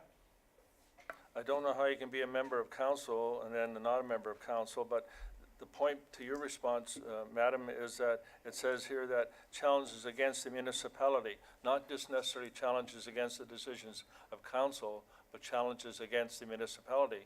So my concerns are the ones I pointed out, that you could get a decision from the township saying they're not responsible for personal damages, whatever, and this here says you cannot enter to litigation or challenge the decisions of the municipality.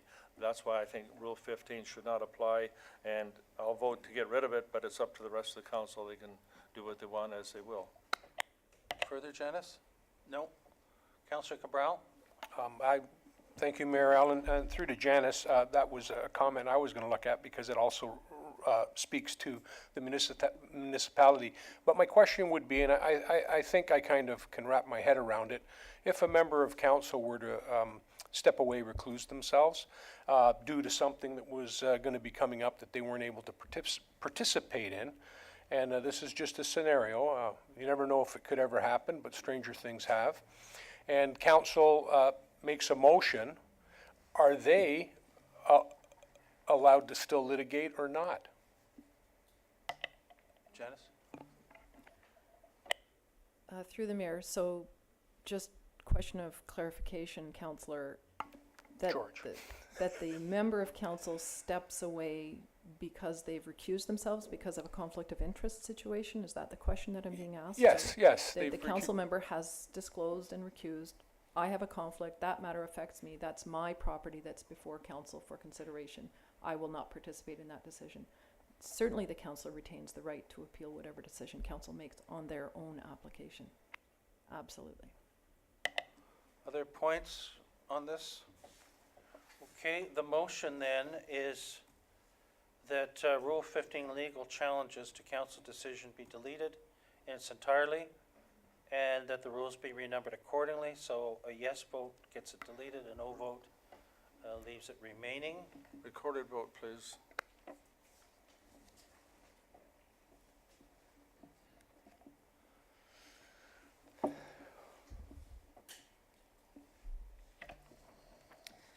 Recorded vote was requested by Councillor Hannah. Once I call your name, please state yes or no. Councillor Cabral, Yes? Councillor Hannah, Yes. Councillor Chapman, Yes. Councillor Moore, Yes. Councillor Ritchie. Yes. Deputy Mayor Coughlin, No? Mayor Allen. No. That vote is carried, or the motion is carried. Okay, next, Councillor Cabral. Whoops. Thank you, Mary Allen. This is a motion with respect to the draft code of conduct. I would like to add, and I've seen this in a few other codes, I think it would be something that might be worthwhile for us, seeing the expense that's involved with the Integrity Commissioner when they do act on our behalf. I would like to amend the code of conduct as follows. Add, and the rule be included in the code of conduct which would impose an administration fee equal to the costs associated with any complaint deemed frivolous, vexatious, or unwarranted by the Integrity Commissioner. Seconder, please, for that. Deputy Mayor Coughlin. Discussion. Any discussion with respect to that? Deputy Mayor Coughlin? Thank you. Interesting, Councillor Cabral. I'm just curious as to, you said a fee equal to, what is the amount and what would the fee be applicable to? I understand that is equal to the FOIs, or what would that be equal to? I'm proposing that whatever costs that the Integrity Commissioner had incurred, or we had incurred, in order for them to look at that, process that, do a preliminary investigation if needed, arrive at their decision that was vexatious, frivolous, or totally unwarranted, and then whatever the fee was that they submitted, be it $500, be it $600, that the complainant, after the Integrity Commissioner had rendered that particular decision, the municipality would be able to attempt to recoup those costs. Follow on? Thank you through you, Marilyn. And who is deciding that it is either frivolous or vindictious? The Integrity Commissioner. All right. Janice, can I get your thoughts on that, please? Yes, through the mayor, I would say this, in all candor, there are at least 1 or 2 municipalities in Ontario who have imposed a $100 fee.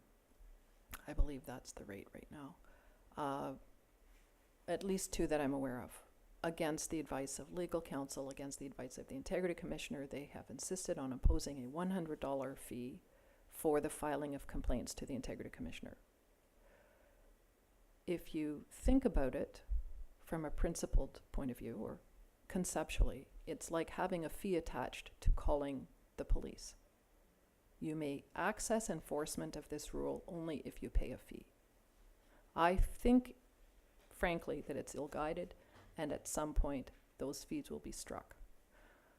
I would add to that that a fee that is uncertain and vague, such as the fee that's in the motion, would certainly be struck. Councillor Hannah? Thank you, Mayor. Is there any municipalities that have incorporated a need for a sworn affidavit to accept a complaint? So again, it would deal with the frivolous or fictitious comments if the complainant had to enter into a sworn affidavit. Janice? Through the mayor, such an affidavit is required in a few municipalities, does absolutely nothing to remedy the issue of frivolous and vexatious, as the councillor may be aware. Only in situations where there's perjury alleged would there be any difference at all. Certainly for frivolous and vexatious complaints, a complainant may swear whatever they decide to swear. Deputy Mayor Colvin? Thank you, Marilyn. My question to Councillor Cabral or to council would be, then I'm curious if this is something we should review a year from now and just see how it plays out. I do not want to put anything in place that prevents any member of the public from having access to this. However, as a person who has had bylaw at my door for my grass being too long and my dog barking and many what I would consider frivolous, I do see the need for that, but at this point, I think when we're getting started and we're putting something in place, I do want this to be accessible to members of our public. I do also add that it does state in the framework interpretation that as a living document, the Code of Conduct will be brought forward for review at the end of each term of council when relevant legislation is amended and at any other time when appropriate to ensure that it remains and current, continues to be a useful guide to the members of council. So just reminding. Councillor Moore. Thank you, Mayor Allen. To Councillor Cabral, am I interpreting your motion correctly? Is this a fee that you were attaching at filing, or was this a fee that you were based on outcome? And secondly, is to Deputy Mayor Coughlin's comment, is this between council members, or is this public to council? If you could explain that to me, please. Thanks. Thank you. Through Mayor Allen to Councillor Moore. For clarification on that motion, what I am suggesting is that that wording be included, but I do not, I'm not suggesting a fee when they file. Some municipalities, the ones that I did see, they had a fee that when the person filed, it was accepted, and then it was refunded if the Integrity Commissioner deemed it to be a valid complaint. I'm not suggesting that. I think that is a barrier in itself.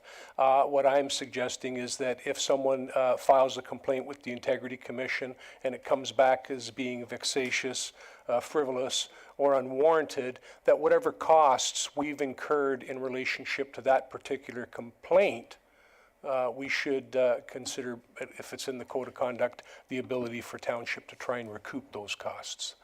That's the crux to the motion.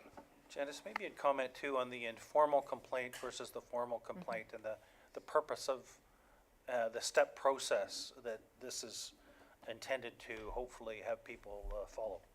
Okay, that is the protocol that we are recommending, definitely, and that's the protocol we would always follow. That is to, when we receive a complaint, and typically we think of them as an inquiry more than a complaint. But when we do receive a complaint or an inquiry, we would try to resolve it with the complainant. We would try to resolve it, if we could, informally between the complainant and the respondent counselor. This is a document, this code of conduct is so that anybody, whether a member of the public or a member of council, can complain about a member of council. So we typically start out by asking, have you tried to speak to the counselor about this issue? Have you tried to resolve this issue? Have you had any conversation? The next step is we are going to look at, can we help you with that conversation? Can we have some facilitated dialogue?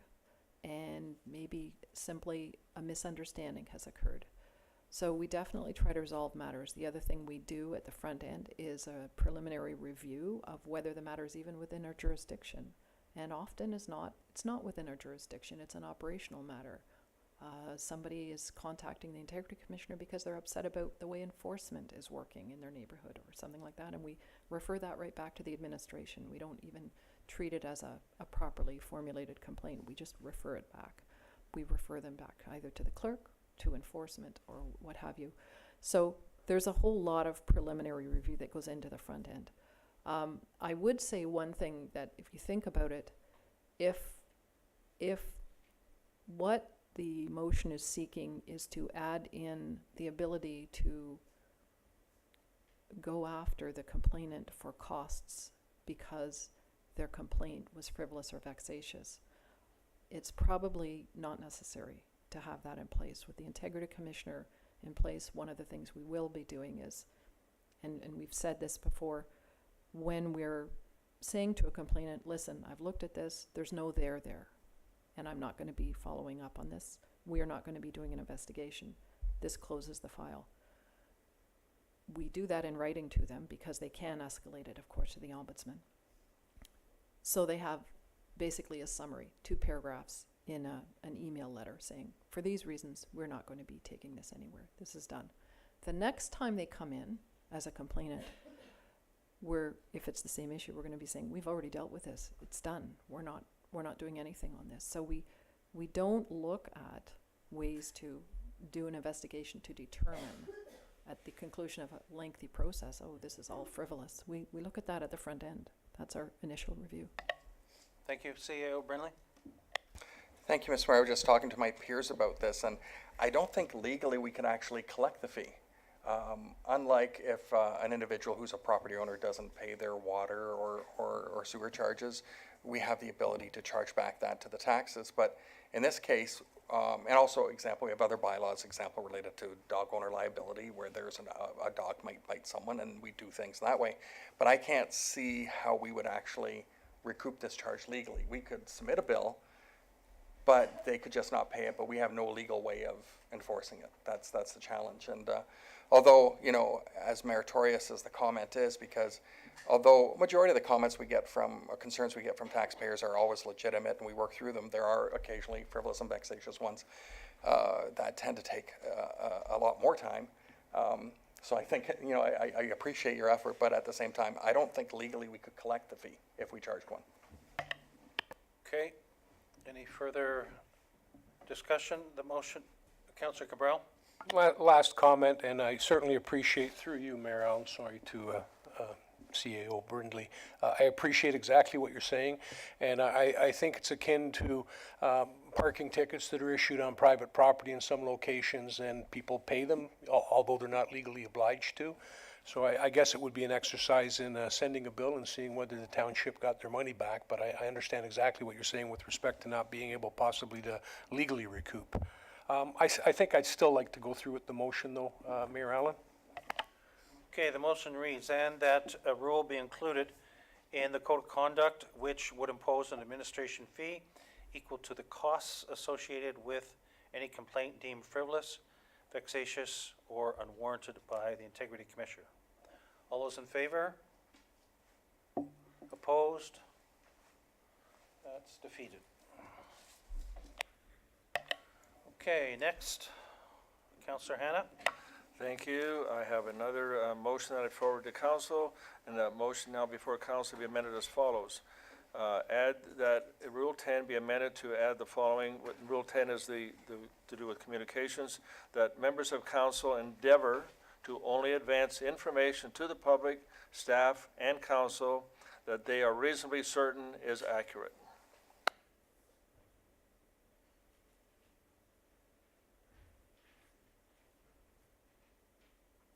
This would be added to Rule 10. Few minutes follows. So what subsection of Rule 10? Rule 10 has three. This is an additional, this is number 4. That members of council endeavor to only advance information to the public, staff, and council that they are reasonably certain is accurate. Okay, do we have a seconder for that? Councillor Cabral? Councillor Hannah, maybe you'd start by explaining a little bit what your thinking is on this. I asked Mr. Abrams when he was here if there was anything in the code of conduct that we've been presented that requires members of council to be truthful. And at that time, he said he thought there was, but he wasn't sure where it was.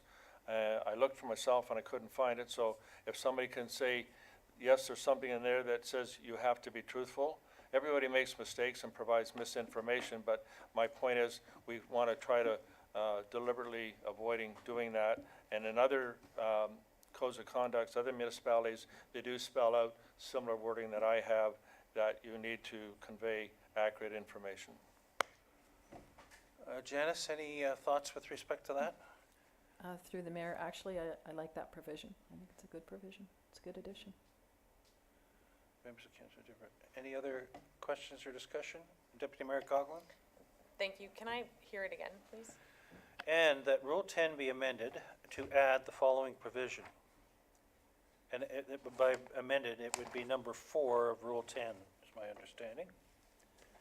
That members of council endeavor to only advance information to the public, staff, and council that they are reasonably certain is accurate.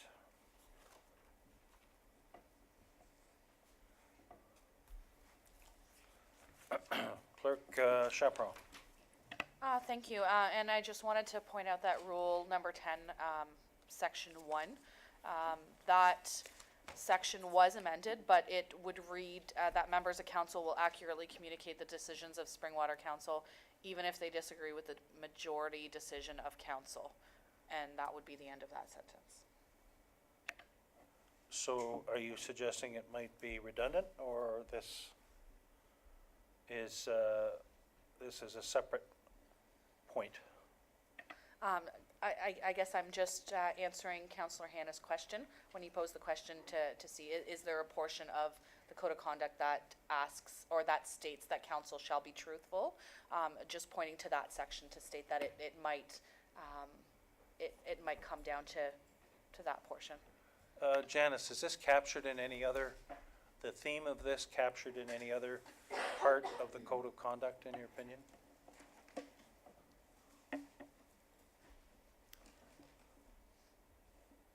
It may not be this directly captured as the councillor has captured it.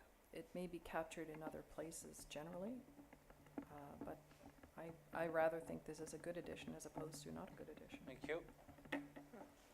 Any other discussion about it? Councillor, did you have something further? You had your hand up before. Okay. Okay, Deputy Mayor Coughlin. Thank you, Marilyn. My only concern would be when it says that members of council endeavor, which means try, to only advance information to the public, staff, and council that they are reasonably certain is accurate. So, to me, it's if you're not certain that something is accurate, you shouldn't be conveying it. So, while I appreciate what Councillor Hannah is saying, we want to make sure that the message that we're conveying to the public is truth and not fear mongering or advancing something that's not in the best interest of council. My concern would be reasonably certain is accurate. How do you measure that? That's my question. As a lawyer, give us advice on that, please. Through the mayor, again, putting on my lawyer's hat. I don't think there's anything wrong with the provision. It probably, if a member of council, if a complaint were to come in that a member of council was being deliberately misleading and deliberately untruthful in communicating things to the public, there are likely one or two other places under these provisions that the member of council would be found to be violating the code of conduct. However, this is even though there's a degree of interpretation required, and the councillor raises, it's a fair point, there's a degree of interpretation required, it's not a bad provision to add. Let me ask, because reasonably certain or reasonably anything is hard to enforce, It's what the- would you think about removing reasonably? Well, through the mayor, Staff and council that are certain is accurate. I think through the mayor, with all due respect, reasonably is the lawyer's favorite turn of phrase. That would be a good part to keep. Okay, all right. Deputy Mayor Cogman. And thank you, and through you, Mayor Allen, again, reasonably certain and certain. If I do something, if this is what this is suggesting, and I was reasonably certain, or I was certain, like, to me, it's not something easily proven, but it does add, to me, it's not taking anything away from the code, it's adding more accountability to the public on this council, so I have no problem adding it. Councillor Cabral? Just as far as my take on that, reasonably certain to me indicates that you've made an effort to ascertain the facts. You've made an effort to make sure that what you're about to say is accurate in the sense to the best of your knowledge type of thing. So reasonably certain makes it sound to me like that a reasonable person would take that course and say, yes, I believe that this is true and these facts are accurate. I'm going to be presenting it. I think the word reasonable there makes a lot of sense when it's used with the word certain. And I certainly don't have any problem with this. Okay. We've taken enough out. It's kind of nice to put something back in. Deputy Mayor Cogman, last question. Are you sure? Yes. Thank you. Through you, Mayor Allen. So if I was, so under this provision, if it was reasonably certain, if I was to say, but 3 people told me it was true. 3 people told me that this is what was happening. Like, I'm just concerned, like I said, I'm not gonna vote against it because I do think it adds to the code of conduct, but, we have Councillor Cabral who does due diligence to another level entirely. So Councillor Cabral's due diligence and another person's due diligence are very different things. So if we hear, someone says something or puts something out on social media or writes something in the paper that they believe to be true because 3 people out of 19,500 expressed that concern to them, is that reasonably certain? So through the mayor, good question, good investigative questions. The questions that would come back would be, how many people did you consult, and were those people the appropriate people to be consulting? Good. Okay, we're going to vote. Everybody clear on the vote? Yes for the motion makes it yes, no makes it no. All those in favor? Carried. Okay. Are we done? Councillor Hannah. Thank you. I have one more, and I don't care whether we go forward with it or not, but it's just that I have concerns over all the commentary that's in the code of conduct, and as was explained, that the code of conduct with the commentary is actually part of the rules. So we have a lot more rules in here than is identified because of all the provisions that are put in the code of conduct. I would be happy to forward my motion which says that all the commentary in the code of conduct be deleted, and we'll see where it goes. Do you have a seconder for that? Councillor Cabral. I'm going to start with Janice on this because the purpose of commentary, please review that for us. Through the mayor, the purpose of commentary, and commentary you will find built into a number of codes of conduct. The purpose of commentary is to provide better guidance so that the rule may be 3 or 4 or 5 or 6 lines long, but the commentary provides much more robust guidance to understand how that rule applies. That is the purpose of commentary. It is meant to give guidance and to give additional examples. In some cases, the commentary gives examples. Really, it's meant to provide better guidance for members of council as to how it applies, and in fairness to members of the public, so that they understand when they look at it, oh, this is what that rule means. And am I right in saying that there's a lot of other legislation that includes commentary? Yes, indeed, Your Worship. The key one being the rules of professional conduct for lawyers is a set of rules with a whole lot of commentary under it that the lawyers, in their wisdom, frankly, put into their own rules of professional conduct to provide themselves with the best guidance possible. So definitely yes. I would add CPA Association, Trustee Association, all has commentary for that purpose, to assist the member and to assist the public. Questions, comments? I'm happy to withdraw the motion. I just think it's a concern that we have all the commentary. They're not identified as rules. The rest of the council will be aware that these are part of the rules, so I'm happy to withdraw the motion. Thank you, Councillor. Any other? Councillor Cabral? Just a comment, I was about to suggest that maybe we put the commentary as an appendix, but then you pointed out that it would be, it's easily available to the public when they look at it too. So as a guiding thing, I guess it's okay. We just did not see it in very many other, we saw examples, but not very many that contained the commentary portion. Okay, thank you. If there are no other motions, I will get, you said the last one before. Councillor Hannah? I have one for the code of conduct for committees. Okay. Go ahead. I'm sorry, I don't have a prepared motion, but after our recent Hull Board meeting, Rule number 9, Media Communications, there's a statement in there that says, the heck is it? I'm sorry, I don't have it right in front of me, but it states that members of the public, or members of the committees, I should say, will not give interviews to media. And the issue that came up is with some of the major events that take place, whether it's the Fall Fair, the Autumn Fest, Soapbox Derby, menacing, whatever, when the media show up there and they want to ask a question of one of the organizers or somebody there, the township communication person is not there, and it says in Rule 9 that media communications, if a member is contacted directly by a media, the member should refer the media to the Township Springwater Communications Officer, and my motion would be that we just strict that last statement, or second paragraph, if you like, in Rule number 9. Do you have a seconder for that? Councillor Moore. First, Janice, can you, it is Rule 9 in that, Rule 9 states, under media communication, members shall accurately communicate recommendations and proceedings of their local board. If a member is contacted directly by the media, the member should refer the media to the Township of Springwater Communications Officer. Maybe you give us a bit of background on that, please. Through the mayor, I think that it clearly was drafted in contemplation of organizations that perhaps had more present communications officers, and depending on the nature of the committees and the members, you may want to add if they're available rather than delete the entire provision. CEO Brindley, do you have comment on this from experience?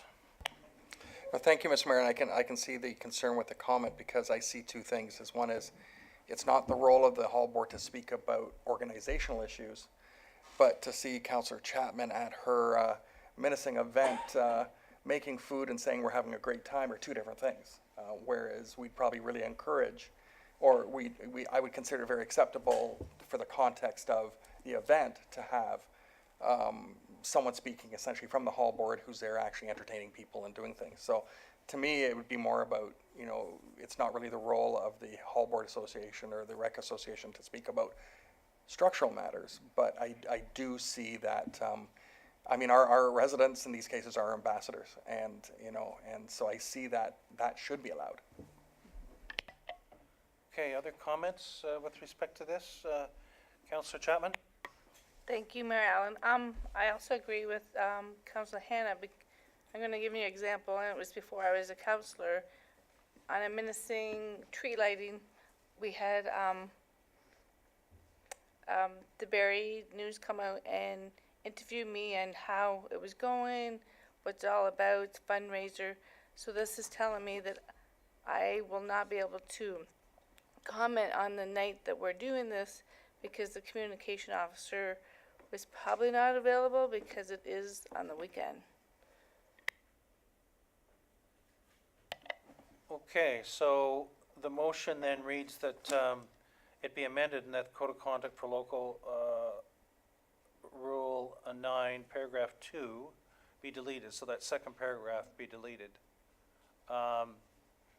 Any further discussion? All those in favor? Carried. Okay, does that do it then? All right, what I'm going to do, we're going to take a recess after this briefly, but I'm going to get the clerk to read through all of these and we'll do a final vote. Thank you. So this is how the final motion would read. That the report from the clerk regarding the draft code of conduct dated March 20th, 2019 be received, and that the code of conduct for members of council and the code of conduct for local boards be approved, and that a bylaw confirming such be presented for approval. And that Rule 7, Item 2 be replaced with the following. If council has taken a position in a local planning appeal tribunal matter and instructed the township solicitor to appear at a hearing in support of such position, a member of council who is in support of the council's position may give evidence at an LPAT hearing. A member of council who disagrees with such a position may also give evidence as a private citizen, not in his or her capacity as a member of council. In giving evidence, the member should make it clear that to the tribunal that council has a different position.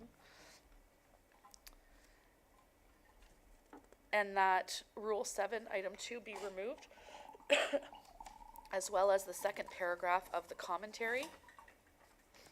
And that Rule 10, Item 1 be amended to delete the following wording, and by doing so affirm the respect for and integrity in the decision-making processes of council. And that the definition of family be amended as follows. Remove definition and replace with means the definition as provided for in the Municipal Conflict of Interest Act, 1990, of child, parent, or spouse, with the addition of stepchild and grandchild, sibling and step-sibling, aunt, uncle, niece, nephew, first cousins, in-laws, including mother, father, sister, brother, daughter, and son. And that Rule 15, legal challenges to council decisions, be deleted in its entirety, and that the rules be renumbered accordingly. And that Rule 10 be amended to add the following provision. That members of council endeavor to only advance information to the public, staff and council, that they are reasonably certain is accurate. And that the Code of Conduct for Local Boards, Rule 9, Paragraph 2 be deleted. Okay, so we're going to vote as read, all these motions on the Code of Conduct. Councillor Cabral? Through you, Mayor Allen, thank you. I'm just wanted to know, with these revisions, is the commentary going to change, Janice, to reflect those revisions? I think we discussed on each provision which commentary would change. Okay, fair. That's, Yeah. I just wanted to make sure that the commentary for a lot of the stuff that was removed shouldn't be there anymore, right? Any further comment? I think we, yeah. Okay, Councillor Ritchie? So are we voting on the overall conduct? We're voting as just read, the overall Code of Conduct. It will be as just read. Recorded vote, please.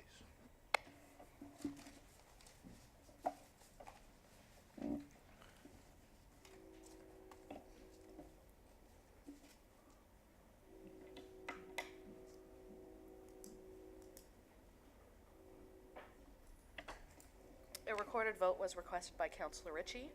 When I state your name, please answer with yes or no. Councillor Cabral, Yes. Councillor Hannah. No. Councillor Chapman.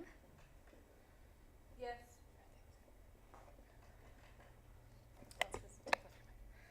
Say it again, please. Yes. Councillor Moore, Yes. Councillor Ritchie, No.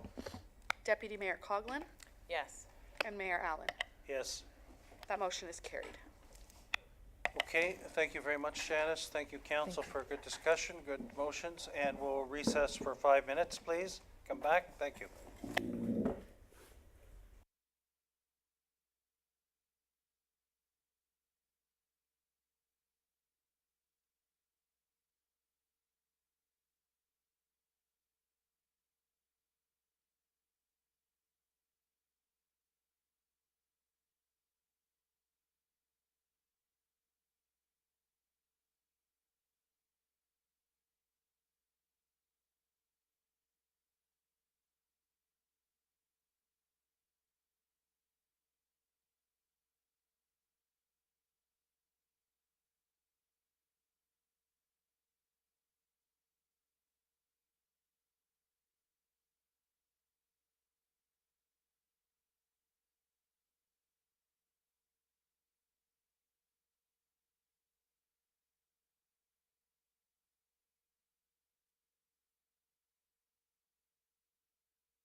Okay, we're resuming here, please. Thank you.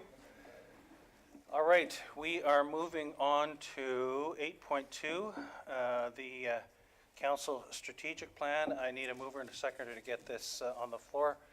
Councillor Moore, Councillor Chapman.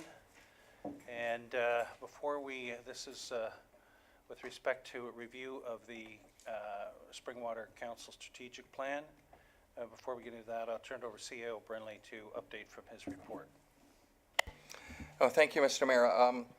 About 2 weeks ago, when I wrote this report, I was considering the fact that over the last two council periods, we've done strategic plans.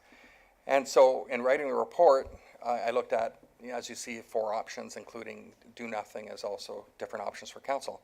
But in the last 2 weeks, a whole lot has happened from the standpoint of a political landscape and what's going on with the provincial government and the consultations we're doing around regional restructuring. And my concern now, looking at essentially what has happened, not only with our discussions, but also as soon as yesterday with the workshop that the county had on this topic, is it's probably premature at this time to think about a strategic plan when in August, and we should hear by August about what the direction is from the province, that perhaps we should defer this until, or refer this back to staff until the province has released the findings, because I don't doubt that the recommendations coming out of the provincial review of municipalities will have significant bearing on how we move forward as a municipality. So I'm thinking that there would be a lot of work here, but then to do this, and then in August, things might change significantly. So I'm, in talking to the mayor, I'm suggesting that perhaps we refer this back to staff and that we bring this back after we find out what the province has in store for local municipalities.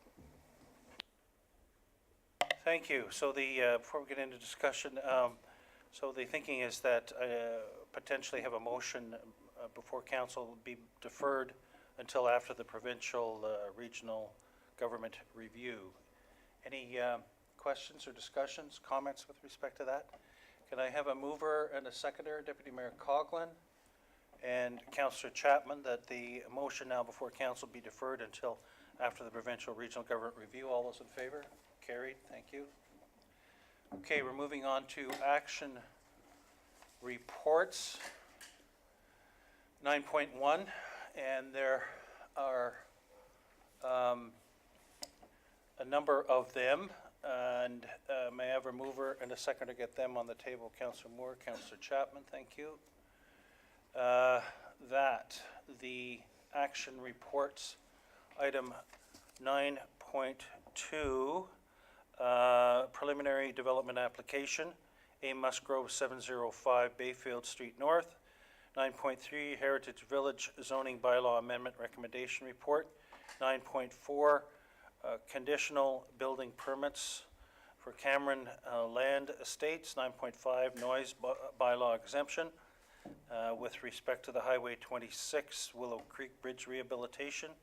9.6, weed removal system. 9.7, playground equipment request for proposal RP 01219. 9.8, pregnancy parental leave policy for members of council. 9.9, acceptance of engineering standards.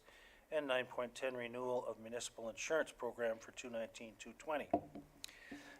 Would anybody like to discuss any of these? Deputy Mayor Coughlin? Thank you, Marilyn, and through you to Clerk Chaperone, understanding that I do have conflict with 9.3. Do we need to pull it so that I can vote on the remaining? Okay, so we'll pull that one. Anybody else like to, Councillor Chapman? Can I have 9.5 pulled? Okay, we'll pull 9.5. Any discussion or questions on others? Councillor Moore? Could we pull 9.2 also, please? 9.2. Okay. Any others desired to be pulled? I don't need it. Yes, Deputy Mayor Coughlin? Thank you, Marilyn. Mine's more just a comment on 9.10. I don't know that it needs to be pulled. Okay, so we'll put comment there. Where's the one? And 9.3, we're pulling separately because of the conflict. So on 9.4 and 9.7, 9.6, the weed removal, the playground. 9.7, pregnancy parental leave. 9.8, 9.9, the engineering standards. Any other questions with respect to those? Okay, seeing none, then we are, let's talk about the comment on 9.10, Deputy Mayor Coughlin. Thank you, Mayor Allen, and through you to Director Schmidt, and my apologies to the Director for not being able to inquire previously. When it says that BFL Canada provided insurance and risk management services, I understand the insurance components. Can you elaborate on the risk management portion to their services provided to the municipality?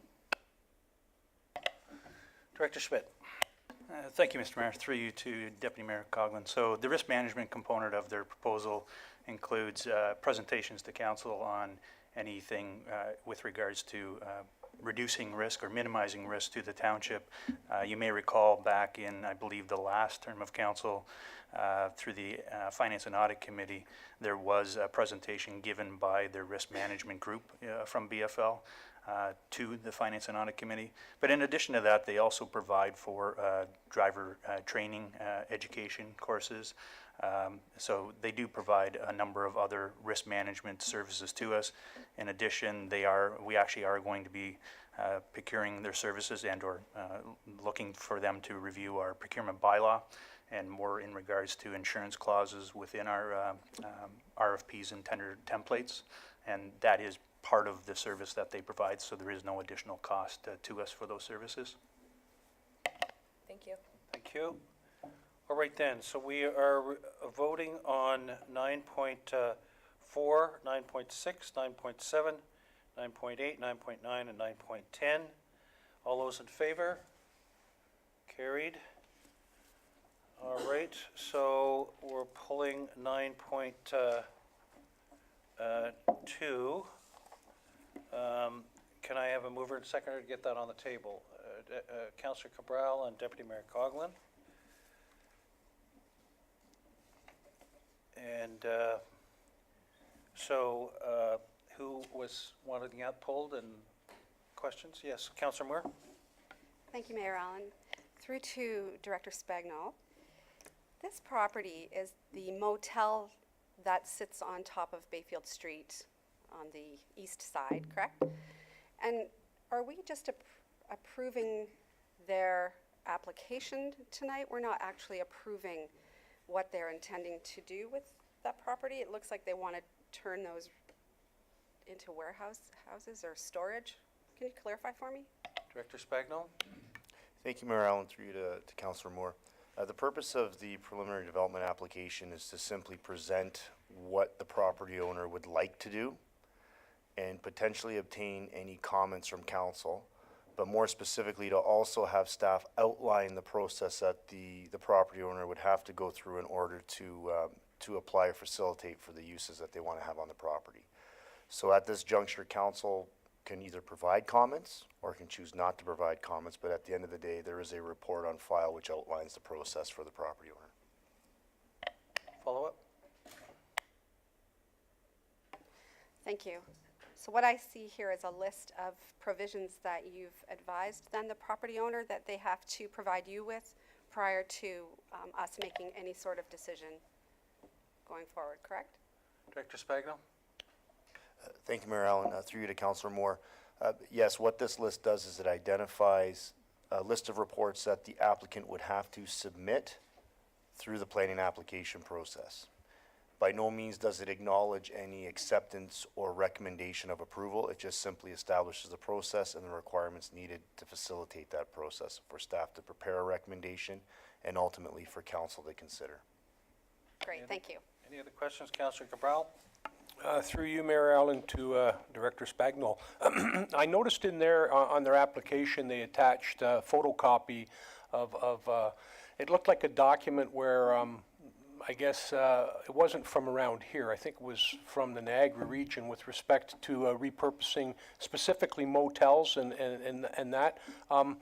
Is that something that other municipalities have been looking at? I know we don't have motels per se in our jurisdiction, but is that something that you were already familiar with, that they were looking to do things like that, or is that something that's kind of brand new? Director Spagnol.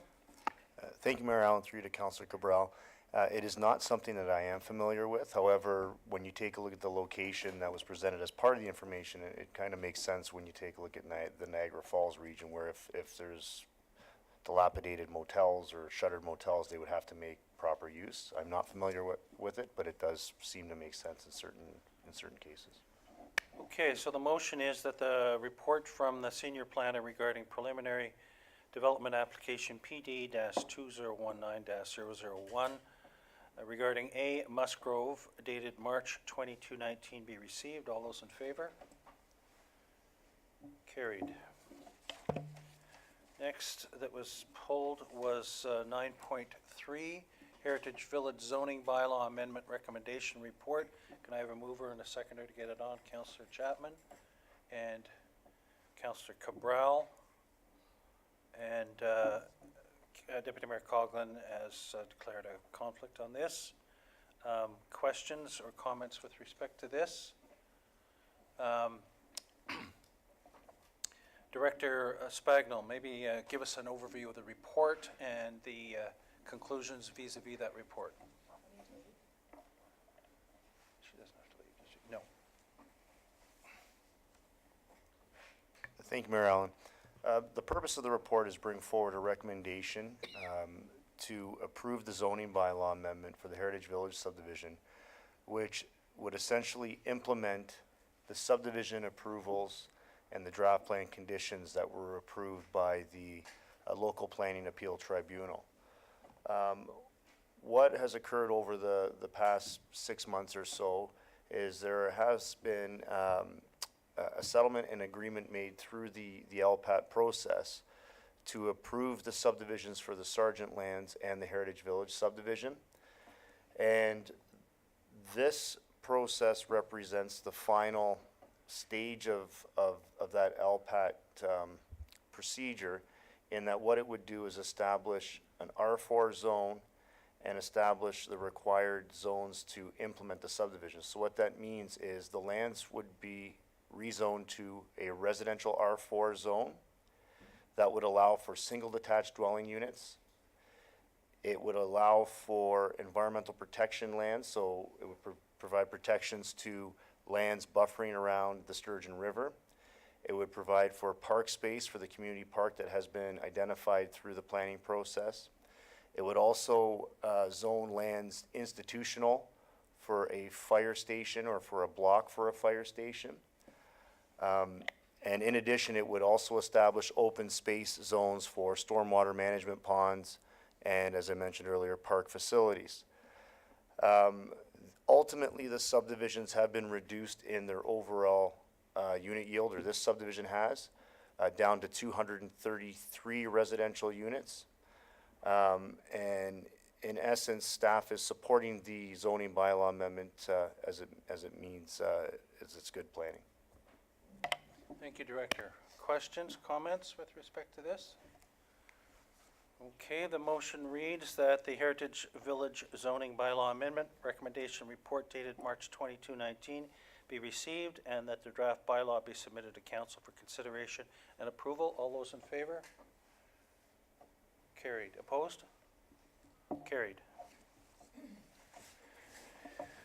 Okay, next is 9.5, the noise bylaw exemption, Morrison Hirschfield Limited, regarding the Willow Creek Bridge rehabilitation. Can I have a mover and a seconder to get it on the floor, please? Councillor Cabral, Councillor Chapman. Discussion with respect to this. Councillor Chapman. Thank you, Mayor Allen. With this motion, I'd like to, that's in front of us, defer it, and that the applicant be requested to provide further details regarding the construction schedule, and that the applicant be required to conduct a public consultation to receive feedback from the affected residents prior to the insurance of the noise exemption. Okay. And do we have a seconder for that, please, to get it on and discuss it? Councillor Cabral. So discussion with respect to that, please. Councillor Chapman. Thanks, Mayor Allen. I'm just thinking, when I read it, it's going to be through the night, Monday to Sunday. And I think that we need more of the residents around there to input or give feedback, because it's gonna be noisy, and how noisy, I'm not sure. But I think we need to reach out to those residents around there to get their feedback on this issue and the scheduling on when. I know they said August to September and then the spring of next year. But it'd be nice to know exactly when they'll be working so the residents have a better understanding. Fair enough. And I'd remind listeners that this is a provincial road, so we're talking provincial funding for this exercise. So I think those are reasonable points, definitely, to get better informed. So the motion, I'll read it again. The motion now before council be deferred, and that the applicant be requested to provide further details regarding the construction schedule, and that the applicant be required to conduct a public consultation to receive feedback from affected residents prior to the issuance of a noise exemption. All those in favor? Carried. Thank you.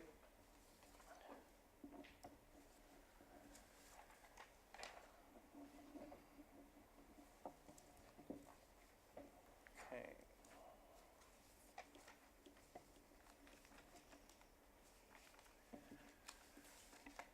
Information reports. Can I have a mover and a seconder? We're at 10.1. Information reports to get this on the floor. Councillor Cabral, Councillor Chapman.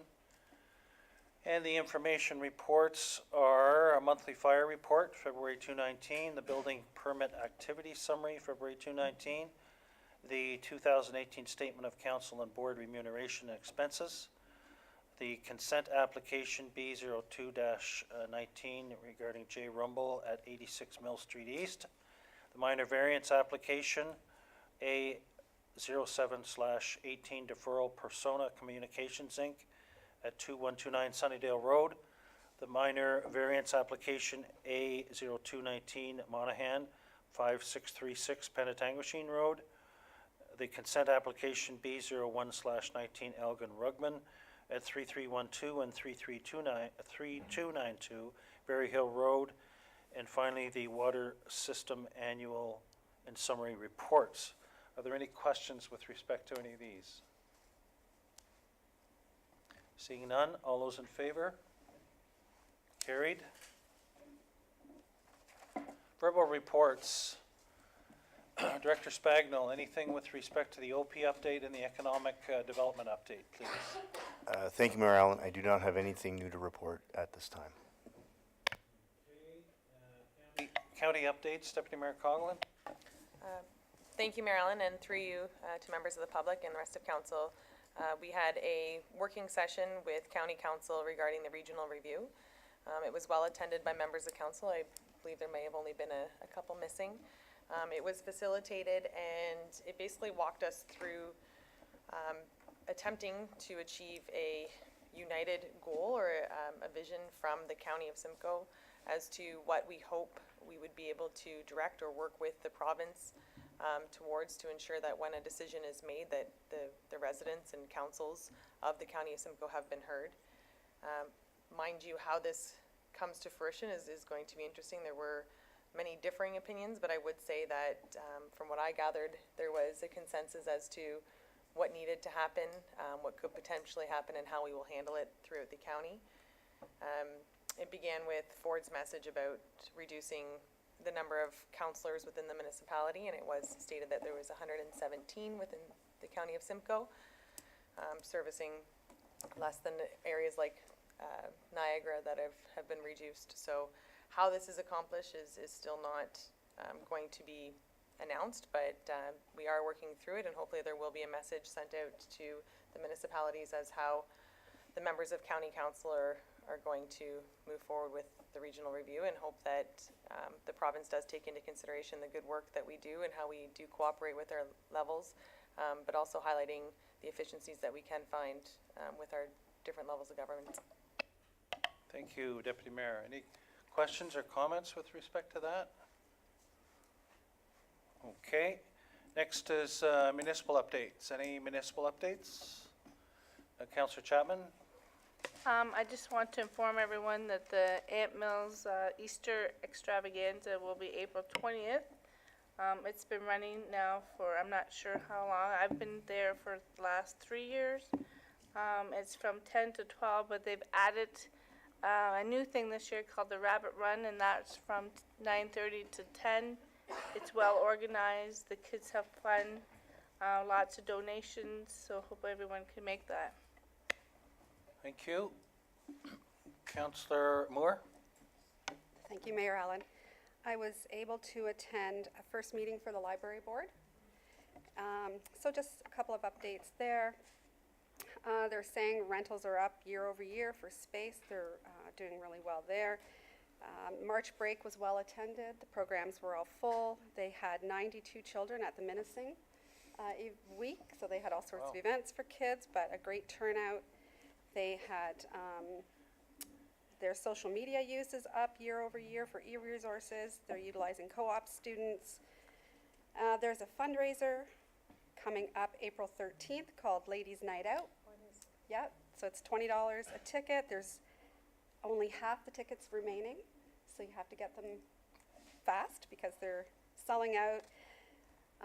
There is secondhand clothing for ladies. There's baking. There's massage. It's for ladies from 6 till 8 p.m. Just ladies? It is Councillor? just ladies. Yep, Thank you. yep. And April 27th, they're looking for some volunteers for the Maple Syrup Festival. That's it. Thank you. Deputy Mayor Coughlin? Thank you, Mayor Allen, and through you. Are they accepting donations for that event at all locations, or where can we drop off anything that we might be able to donate? Thank you for bringing that forward. They are accepting donations at all the libraries. They do have silent auction items on display in Elmvale, so they will be bringing, they're on display now. They're looking for silent auction items, and they will be bringing them down to Minising on the day of the Ladies' Night Out. Councillor Cabral? You already mentioned the Maple Syrup Festival, so that's not going to happen, but it is the 27th. And I know that they'll always be looking for people to come up there, and I think a list has been circulated that everyone's welcome to sign up for. The other thing I wanted to mention is we attended at the public library, the mayor and myself, and some people from the Cancer Society, and that's going to be kicking off. If it hasn't kicked off already, it's either tomorrow or the next day, if I'm not mistaken. And it was nice. There was some staff from the township there, and they raised their flag up, so it's flying, and we were fortunate enough to receive a daffodil, so it's a great cause, and you might want to consider donating if you get the opportunity. I don't think there's anybody around at all who hasn't had their life touched by cancer. Anyway, that's it for me. Thanks. Thank you, Councillor. With respect to that, are you signed up for the log sawing? I heard you were looking after that. I will be there. It depends on when it is. I will be there. It depends on when it is. Are you looking for a partner? I guess that's my next question. No, I've got my partner from last year, so we've tried a couple of years, and we've been about a half a second off the #1 spot, so. So you're looking for competition? No, just asking if you're signed up for it, Councillor. I haven't signed up for it yet, but I will be present. I'll be signing up for that booth. Good. Deputy Mayor Coughlin. I do know that they're looking for people to participate in the pancake eating contest, if that's better suited for you. I lost 70 pounds over the last year, so I think I'll pass. Thank you. I just wanted to update. We had a bit of Christmas on March the 20th today. You might have heard in the press of the political announcement of the Ontario government with respect to funding that they've come up with for small and rural municipalities. The provincial government announced today, and specifically the Minister of Municipal Affairs and Housing, Steve Clark, announced a fund to deal with small and rural municipalities, $200 million to deal with 405 of the 444 Ontario municipalities. And the letter that I received, which was distributed to council today, said that many of the Ontario small and rural municipalities may have limited capacity to plan and manage transformation depending on the resources they have available and how far they have moved on their own modernization agendas.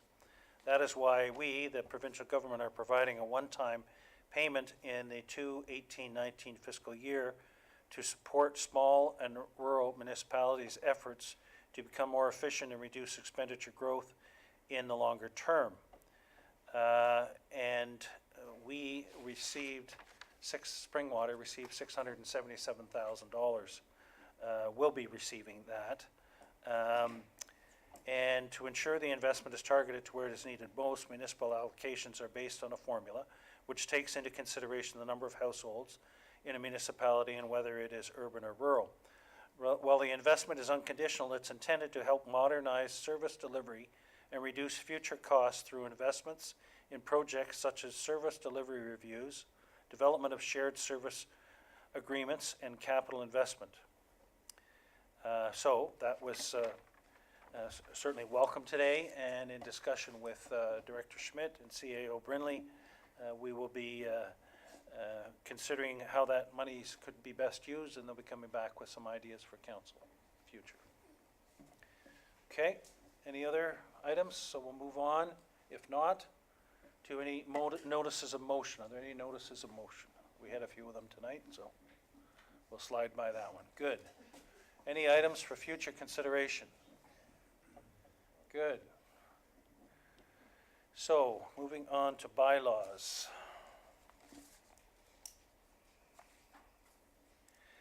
May I have a mover and seconder to get the bylaws going, please? Councillor Chapman, Councillor Moore. And I'll turn that over to Clerk Chaperon, please.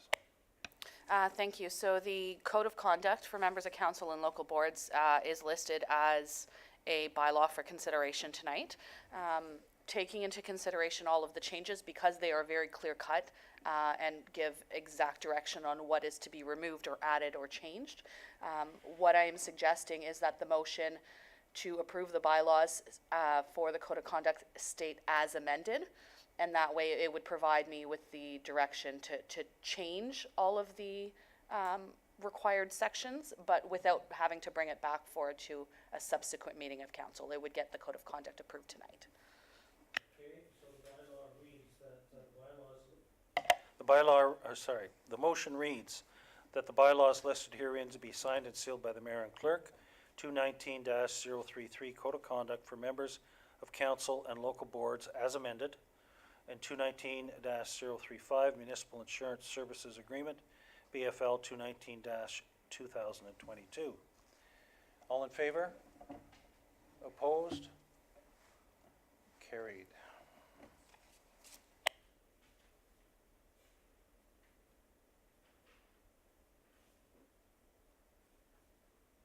Moving to seconder for the confirmatory bylaw, please. Deputy Mayor Coughlin and Councillor Cabral.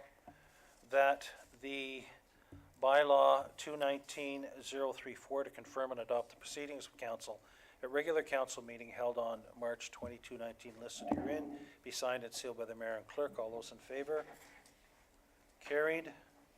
And a mover and a seconder to adjourn, please. Councillor Cabral and Deputy Mayor Coughlin, that the regular meeting of the Township of Springwater does now adjourn at 9:20 p.m. to meet again regular meeting on April 3rd, 2019 at 6:30 p.m. in the council chambers, Administrative Center in Minising. All in favor? Carried. Thank you, and thank you for joining us, audience, and thank you for tuning in.